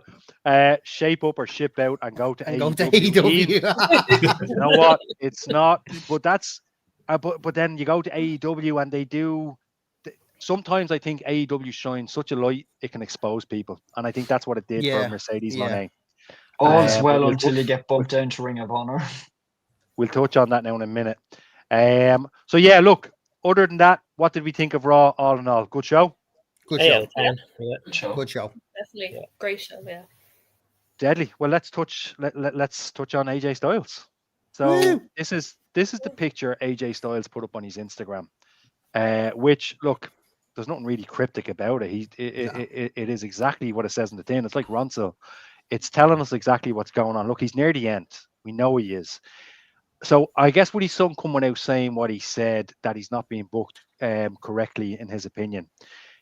What do we think? Do we think this is all part of it? What happens with AJ? Does he move on? If he does, if he goes back to TNA, he's practically in WWE anyway, so he may as well stay where he is. And I don't think AEW is the right move. What say all of ye? Let's start with Sean Mack. Well, I think anything would be better than this El Grande Americano storyline that he's having to do jury duty for. I think the character started off really funny, but it's just become so directionless now. I think the IC title, as much as I like Dom having it, I don't think that would have hurt AJ Styles at all to have. I don't know how much of that is a shoot, as in someone said it could actually be Finn, but they ran Finn as recently as Raw in Paris last week, or the week, or not Paris. I can't remember. I barely remember what I had for breakfast, let alone what happened on Raw 2 weeks ago. But they ran that match pretty recently. They've ran it before. Finn in the Judgment Day is not going to be as exciting as Finn that's not in Judgment Day against AJ. But he's so talented. It would be a shame. But the thing is, I think he said he was going to draw a line in the sand at 50. He's close to that. 2 more. So even if he does go to, as we say, goes back to TNA or goes to AEW or Christ, imagine Ring of Honor, like there's not going to be too much time for him. So I don't really know. So I think, as you said, Brent, he's better off probably just staying for 2 years. But then again, they should give him something that would benefit him staying 2 years. His contract extension ends in March. So do we think he extends it to Sean Mack? Like I say, I agree with you. Do we actually think AJ Styles is going to move on? Particularly to AEW, looking at the direction. I think he'll finish with WWE at Mania. Then he'll do his last year in TNA, where he properly made his name. You know, everyone who knows TNA associates with Samoa Joe, Kurt Angle, and AJ Styles. From that era of TNA. I think he'll finish with WWE after Mania, and then he'll do his final last run and do a full circle in TNA. I think he's done everything in WWE. I don't think he needs anything else to do in WWE. He's just lost in the shuffle. It's a bad timing as well, though, when you have John Cena retiring the exact same time that you're doing your final run WWE. That does not help at all. I think it'd be good if he went to TNA and just to give him a bit of fresh look and a fresh bit of coat of paint. Just short hair, maybe. That's probably where his story ends. His story probably ends in TNA. Yeah. And look, if it does, so be it. And then go into the WWE Hall of Fame then thereafter. become an ambassador of TNA/WWE, because I think I just think Bray has nothing left to prove in WWE. He's done it all in WWE. Do you know? He'll be a He's Hall of done it all Famer. everywhere. 2027 Hall of Famer, I'd say. I'd say 2027 Hall of Famer. If I was to say to you, picture AJ Styles in TNA, picture AJ Styles in the Indies, picture AJ Styles in the Bullet Club, and picture AJ Styles in the WWE.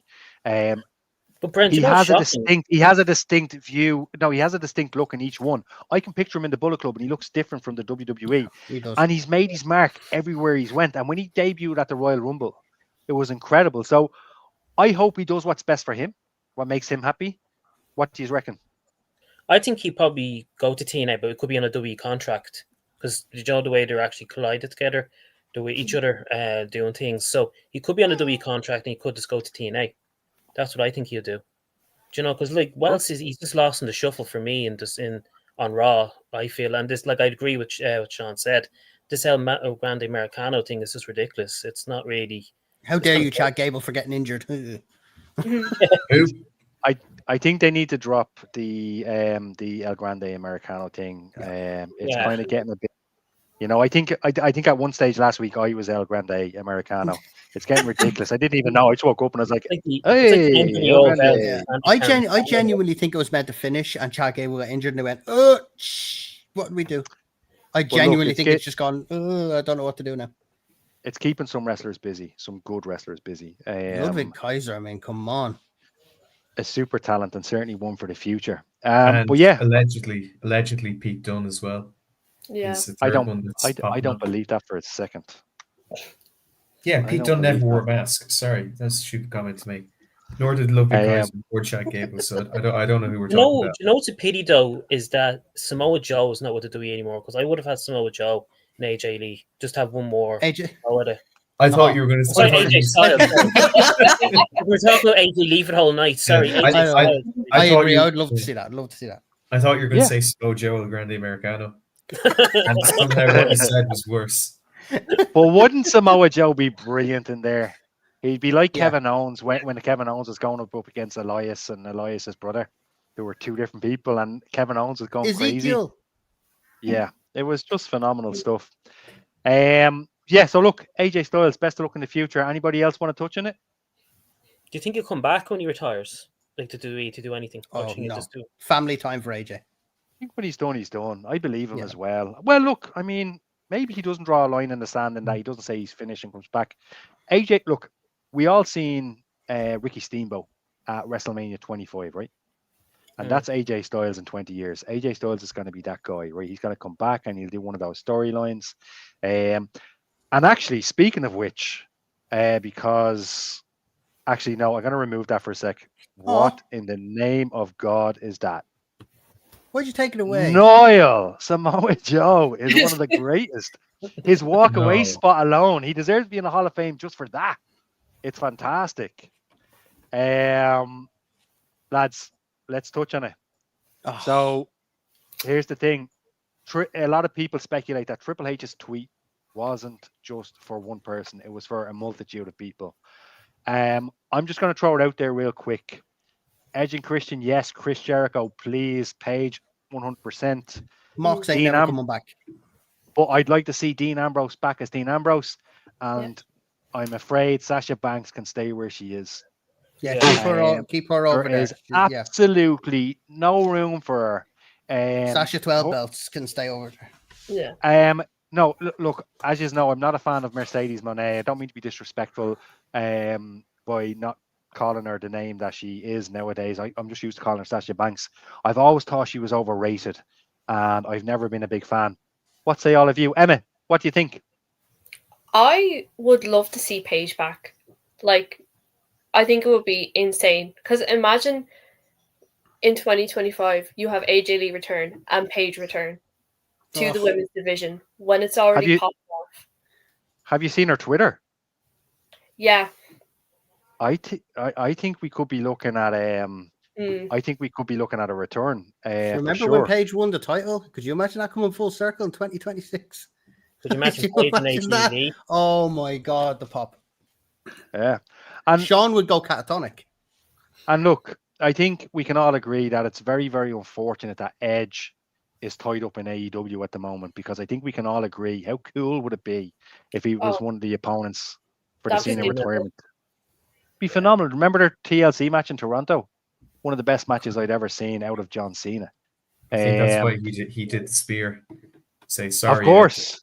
Of course. And don't cap the finishers. John Cena, I know you're watching John Cena. You do as many finishers as you want, straight from the Brentster. Do as many finishers as you want. And then Michael Cole said, paying homage to the great Roman Reigns, because he can't say Edge. He should have just said that. Did everybody else cop that? I know it was on the wrestling news and stuff like that. Yeah. It was absolutely ridiculous. As long as Brock is there, Dean Ambrose is dead. Right? Yeah. Well, I mean, let's face it. Hot take. No. But actually, just on that subject, here's another hot take. Brock Lesnar can piss off. Yeah, I thank agree. you. Poor choice of words, 110%. but yeah. Get out of town. Go back to your mountain and just fuck off. When his music hit, admittedly, I was like, yes! And then it was like, wait a minute. I know this guy. Yeah. I know this guy. You were happy. You were happy it was Brock until it was Brock. Yeah. But then he did, look, he has a presence about him, but like, that doesn't mean necessarily that he should be back. There's no, like, even without Brock showing up on Raw, I don't even think we mentioned the fact that Brock showed up on Raw.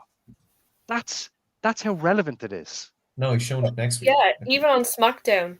Like, I remember he came in during the John Cena and Sami Zayn match, and I remember saying, if Brock Lesnar's here and AJ Lee isn't here, I'm not watching WWE again. I was like, I'm done. Yeah. Well, that's a hot take in itself, but I think I don't think there's any place for Lesnar anymore. Xavier wouldn't be delighted if Paige comes back. Christ. Oh no. No. Look, I don't even think we can elaborate on that. No. I don't think here comes the pain. Niall is the biggest heel in the chat at the moment. Reggie Russell move over. Niall Hogan's all over this. In his Speedos on a beach. Shit talk. Wrestling fans aren't fickle. I think, I think the internet wrestling community, I think we can all agree, there's a large proportion of that gets highlighted under douchebags. But for the best part, we've got 6 wrestling fans on here today, and every single person on the podcast is a genuine person. Sean. And the reality, moments. Sean, you're a diamond. You're a chef's kiss.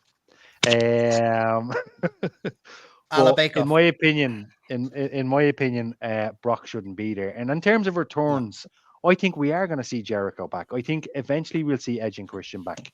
Maybe not Edge, maybe Christian. Paige is a definite. Ambrose is a maybe.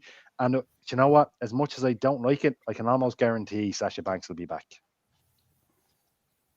And Sean O'War is very big money. Sean's happy with that. And who do we have here? Ian Hodgers. Brock Lesnar is like Conor McGregor on steroids.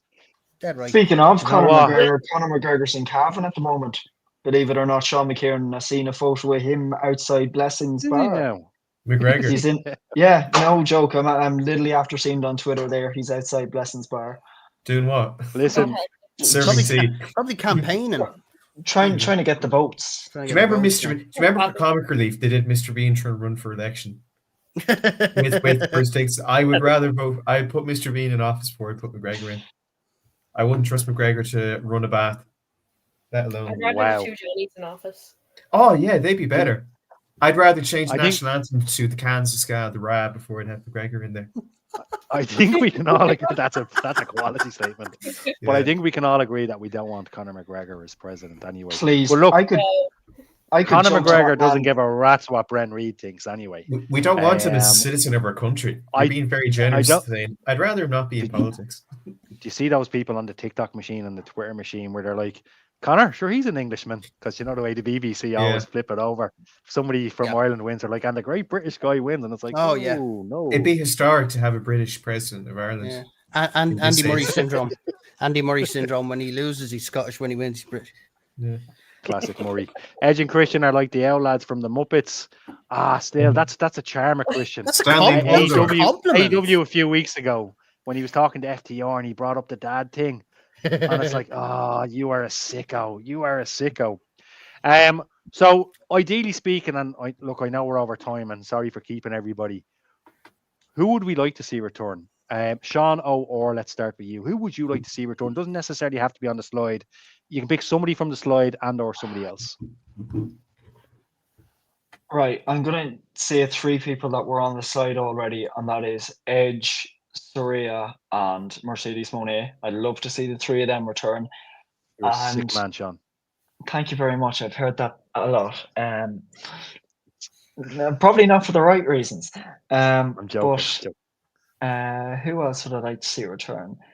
I feel like I got to go with the obvious one, Karrion Kross. I think WWE did him so dirty.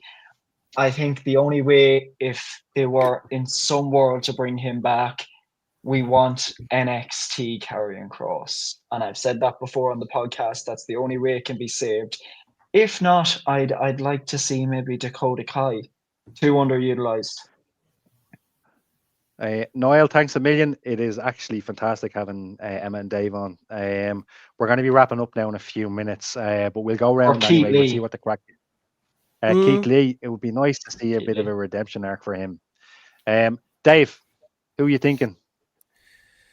Well, haven't listened to her audiobook. The Prince of Saudi Arabia needs to get off for his YouTube God's account. sake. So I need to put context to that. When Saudi Arabia was dealing with WWE, for those who don't know, for any watchers that don't know, basically they requested Yokozuna. Yokozuna has been dead for many years, so they were so out of touch with the product. It didn't work so well for Vader when he was there, did it, in Kuwait? Like, and do you want to know why? If you remember the Greatest Royal Rumble, they got this huge fat sumo wrestler because they didn't have Yokozuna because he hadn't answered his phone in a little bit. So that was them saying, "Look, you can't have Yokozuna, but here's someone who looks vaguely like him." Well, I forgot. It wasn't Akibono, and it wasn't Hiromi Suit. I can't remember his name. I stayed up for that show, the first ever show in Saudi Arabia, and I couldn't tell you anything about it. I would say Saraya, just having read her book, having listened to the audio book, which shocked the crap out of me, by the way. If you haven't listened to it, we had this mental health subject on the podcast come up. If you haven't read it, read it. Or if you want to listen to an audiobook, I highly recommend it. Having known what she's gone through and stuff, and I'd love to see her come back purely because, oh my God. Frank and Vince. Not going to disagree with him, actually, to be fair. No, Vince McMahon. It was the Mr. McMahon character that did it, guys. We all know it was the Mr. McMahon character. It's alive, pal. He's probably using a trowel, not even a shovel or spade. He's probably using John Laurinaitis to dig it up. But anyway, wow, it's alive, pal. I would say Saraya for me, definitely, just to see AJ Lee and Saraya come full circle. But not only that, when you have like the likes of Jordan Grace and stuff coming up and having her experience to guide the other, the talent that's coming through, to have the likes of AJ Lee, Saraya, all of those talent who know what it's like to be at the top, bring them on through. I would be like, yeah, absolutely. Great shout, Dave. Phenomenal. Emma, what are you thinking? Yeah, I completely agree with Saraya. And seeing her with all the other talent, with AJ Lee full circle, it would be great. But as well, I don't know I'm such a fan of Jericho. And even if he's just there a few times off, I think it would be great to see him back. Like hearing that music hit again. Like I just think the crowd would be electric. And it would be great countdown to see. At the Royal Rumble. Imagine. And then boom. Like the 10 count is there, you just have to hit the music at the end of it. Like, is it? The 10 count is as soon as it hits there, 5. You know what I mean? Exactly. That's a good shout. That's a good shout. So you're saying we'll call her Paige because she'll be back in the WWE. So you're saying Paige, and you're saying Chris Jericho. Yeah. Phenomenal. Yeah, I agree. Chris Jericho, I'd love to see it. Keith, my man, what are you thinking? Can I get your thoughts on Jericho, Keith? Before we do that, Vince getting the Undertaker's horns, but this is the comment, Brie Bella mode, baby. Niall, next week. I have to circle to this. I have to talk about this actually. Just a quick sec. Did anyone hear last night after Nikki and Asuka's match. The two of them were kind of going at each other, and Nikki made a comment saying, "Wait till my girl comes back." So hopefully that's a little nod to Brie. Hopefully we get hashtag and new tag team champions. You know The what? Bella I said it a twins. few weeks ago. I'm going to Alright, say it thanks. again in the spirit of the show, and because anybody that hasn't seen it, go back and watch AJ Lee's promo, and the Bellas were at the side of the ring. I think it's called AJ Lee dressing down the Divas division. Yeah. And if you look at the Bellas and how the Bellas were reacting to that, that gave me everything I needed to know about the character of the type of people that they were. And AJ Lee, everything she said was spot on. So go back to that. Now, Sean, I'm not just disagreeing with you to disagree with you, and we'll have this debate another day, but I totally disagree with you. So I am actually disagreeing with you just to disagree with you. Keith. Keith, who's your boy? Who's your girl? Who's your other?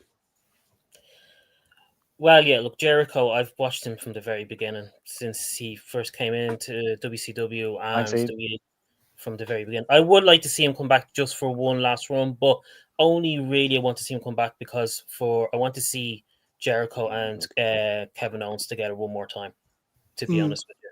Good show. But Jericho was part of some of the best stories of the last few years. Look at the Shawn Michaels story.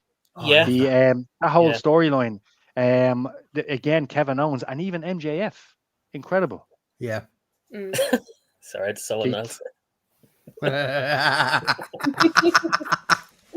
So anybody who hasn't seen, go watch last week's show, and you get some context there. So you're saying Jericho, Keith? I would, yeah, just for I think they should give him what they've given for John Cena, a one last hurrah. Give him the best of the wrestlers to come back. Hopefully, we can get Edge to come back as well. I would give him a year, just give him one last hurrah year tour, and then let him retire, put him into the Hall of Fame 2027 or something like that. Paige, yeah, simple fact, I want to see Paige and AJ Lee, because AJ Lee at the very end, she left, I think not too after when Paige came up. I could be wrong there. Just dropped the title and then left. Yeah. So yeah, that there. So I would like to see a tag team with them, maybe, or I might see a tag team with them, or to face each other again. To be honest, that'd be cool. I have no interest in Dean Ambrose. Oh, that'd be good. Niall has farewell list of Jericho. Phenomenal, Niall. Phenomenal. Yeah. MJF. Yes, Ian. Thank you for the clarification. When you said Michael J. Fox, as it happens, one of my favorite films, is 40 years old. So I was thinking Back to the Future, which is in IMAX at the end of October. We'll touch on that on another podcast on another day. Anybody else, Keith, or are you happy with just that? What else was on that list? Sorry, there was Christian, wasn't there? Christian, Mercedes Moné, Ambrose. Yeah, Sasha Banks can fuck off. I don't care about her. Don't give a shit. Even though I knew that was coming, it still makes me pop. I love that. I am just getting attacked tonight. No, she's a wrench. She can fuck off with herself. Wow, even I didn't go that far, Keith. My lord. Don't get me started on Tamina now. That's another podcast for another day. But anyway. This was everyone's Tamina, last but we'll week on the touch on that another podcast. day. For a ban Keith, after this week. Before you get us cancelled and make Sean go big money Sean go nuts on us. Sean McAttack, what do you think? It's hard to know where to start after that. I don't like Sasha Banks. There. Notice how the train stayed on the rails, and I expressed my. I think out of the list that you put up in this, I'd say climate is probably the best word. The only people I could see maybe coming back would be Jericho and Saraya, and I would actually really like both of them. I feel Paige, I'm going to call her Paige now. Mm-hmm. She kind of got robbed a little bit on her last run in WWE because of Absolution, which were shite. Hold on, Sean. No. Somebody has an important announcement. Maybe you should address it. I just want to tell you, wrestling is. Wait, really? Friends. Cheers, Friends, lads, is this true? I think it's time. Well, Lads, maybe this should be the last. Maybe this should be the last episode, and maybe we'll just do it. Anyway, then you boys see Thunderbolts. It was really good. Thank you, Morrow. But yeah, no. So you're saying, realistically speaking, and you went on to Paige there. Sorry, I just want to say, I can't stand fake predetermined things where actors are pretending to be other people. But anyway, yeah, I'm going to cinema next week to see The Conjuring Last Rites. Yes. Yeah, I'll just say this: go to a movie where someone dies and the crowd get emotional, and then go, actually, he's not actually dead because he's an actor. That's a script, and he was told. You'll probably get beaten up. Amen. You'll get beaten You're up. feeding into Yeah. this this ladder lady Morrow. So we'll Rage leave it bait. at that. I just think the comment should Morrow, be addressed. yeah. Rage baiter. Anyone who has a wolf in their profile picture and says wrestling's fake.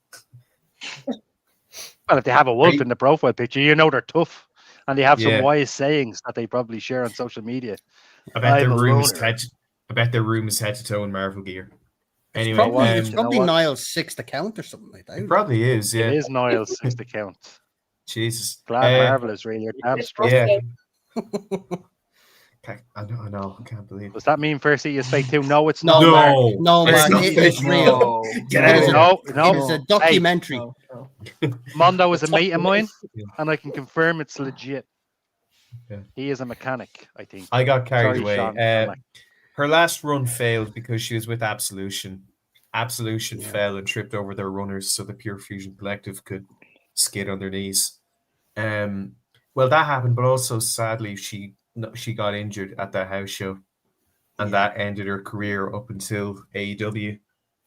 So I think a proper run, especially now that we said with AJV back, and I suppose to an extent the Bella pricks coming back after Chucky. You would. And Morrow Bar is quality, though. It's That is not- quality. Yeah, that is not proof. But with Saraya, I think now that, dare I say, the Bellas, well, one of the Bellas come back. Hopefully, just one. Bree can stay home. Wow. And AJ Lee, it means we can and because the roster, I think, in terms of the women on the main roster and NXT is probably as good as it has been in years. It means she can mix it up. And Jericho, I think he gets a lot of shit because he was bad, like in his last run, but also because he can be so good. Jericho is easily one of my favorites of all time, but I think the work that he did in AEW on those last 2 or 3 years was terrible. And part of that was because of the booking, but also he didn't. Yeah, but he didn't help his much matters. But saying that, I think if he came back, that could help. I don't know how much longer he has left. I really like the idea of the farewell list of Jericho. Noel, that was a fantastic idea. You've got your contacts. Email that in, Niall. Why so isn't Noel working for creative? Go on. Jericho page. I'd also like to see just anywhere Keith Lee. I absolutely love Keith Lee. I remember the clip today of the last sequence of him in Survivor Series of 2020 when they did it with NXT, and the final 2 in the tag match were him versus Roman, and he hits Roman with the Spirit Bomb, and then he tries to hit like a middle rope moonsault, and it just made me go, Jesus Christ! I remember him and Jordan Devlin and the Tivoli. Yes, and him and Jordan, what a great shout, Dave. And him and Swerve against Jordan Devlin and Sean Dennis in the Ringside Club for Contenders, and another match. My God! Yeah, and this is free on YouTube. Go watch it. Keith Lee, Speedball, Mike Bailey from. Oh God, I can't remember the show, but it was an OTT show in the arena on Sewer Road. But like, it just shows that Keith Lee's incredible, and apparently he's been okay for a while. He left because of health issues, but he's okay now. Yeah. So hopefully that'll come back. Yeah, Jericho page, please. Jericho page. Keith. Can I mention someone that's not on the list there, but I actually really like him as a manager, and I know he probably won't come back because he has issues with Triple H personally. I would love to see him just come back purely as a manager, not a wrestler. Will be MVP. I think he's a great manager. I disagree. Yeah. I disagree. To be honest, I think, do you know what? Bobby Lashley 100%, Shelton Benjamin especially, and in fact, put a rocket on Shelton Benjamin. Bring him back. Put a belt on him as well. He's phenomenal. But MVP, do you know what? Even when MVP was on the main roster and he came in and he had that gimmick, back then I was like, this guy is not main event. He's not at all. And he's one of these wrestlers that thinks, in my opinion anyway, and again, I don't lace up my boots. I trained for wrestling once and I did not cut the mustard. I only lasted 2 training classes. So credit to him, and I will say that. But when you've achieved what MVP has achieved in the wrestling business, you can't walk around like you've achieved what John Cena did, because it's 2 separate things. it's two different things. You know what I mean? So it's not really. I wouldn't like to see him back, Keith. I'm sorry. And again, not to shoot Definitely you not. down. No, it's grand. I Um, like him as a manager now, to be honest with you. I think he's all right as a Ooh. heel manager. I'm MVP not is gonna say washed. that. I agree with that. I feel like MVP is the type. I feel like MVP is the type of man who, if I make a joke to him saying, you know, will you lace up my Crocs? He'll start looking for the laces on the Crocs. You know, I just feel like he's not the I've sharpest never heard tool in the that. shed. Can I say another thing? Do you think we'll actually That's ever fantastic. see MJF in the WWE at any point in the next 5 years? Well, he lasered off his tattoo. That's the rumor. Yeah, he did. But I think I that's think- because he got the attendance wrong. I think MJF in the WWE is inevitable, in my opinion. But the only thing about it is, and what we've seen in the wrestling business time and time again, is when wrestling business is as much about timing as it is about everything else, in my Yeah. opinion. And when you don't get the timing right, you lose some steam. And when you lose some steam, you haven't gone. got the machine behind you.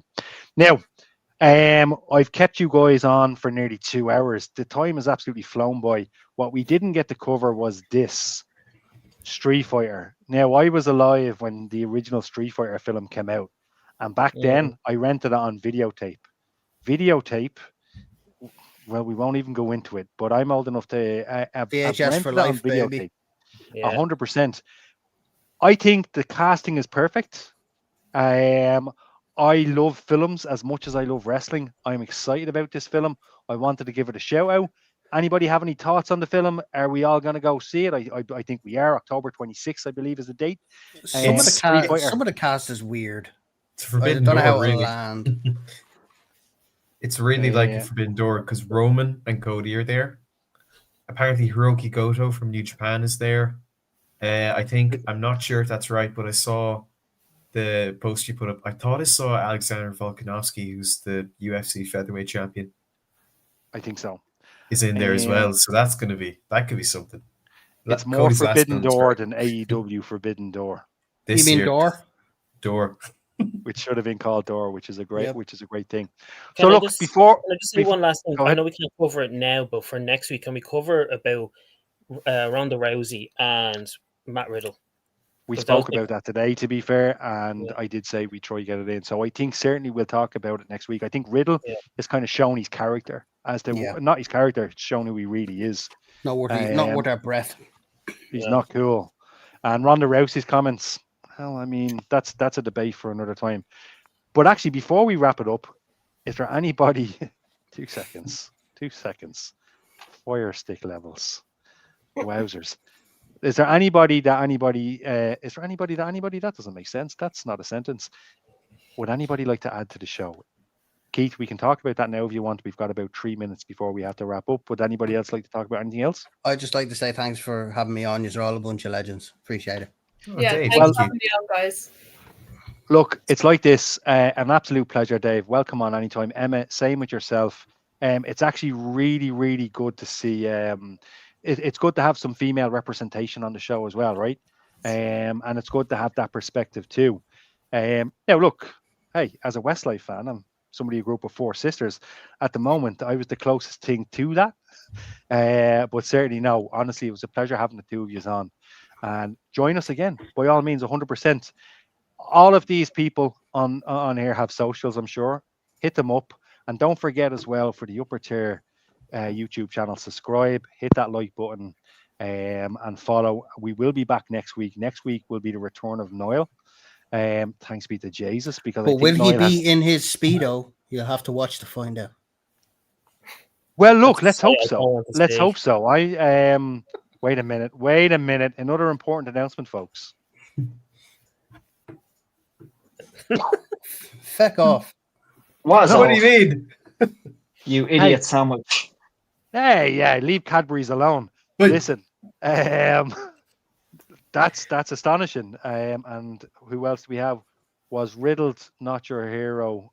OTT gents. Ooh, no, he was not. Oh, Not no. for me. Not for me. Anyway, I couldn't give him a left no whether he showed Here, up on look. a show or not. Do you know what? To be honest with you, I was never high on Riddle. I think one of the best things he did was when he. Lovely pun. Oh, Well done, Brendan. We have a minute left. We can round it out by me doing a bit of karaoke. I have a bit of Celine Dion prepared.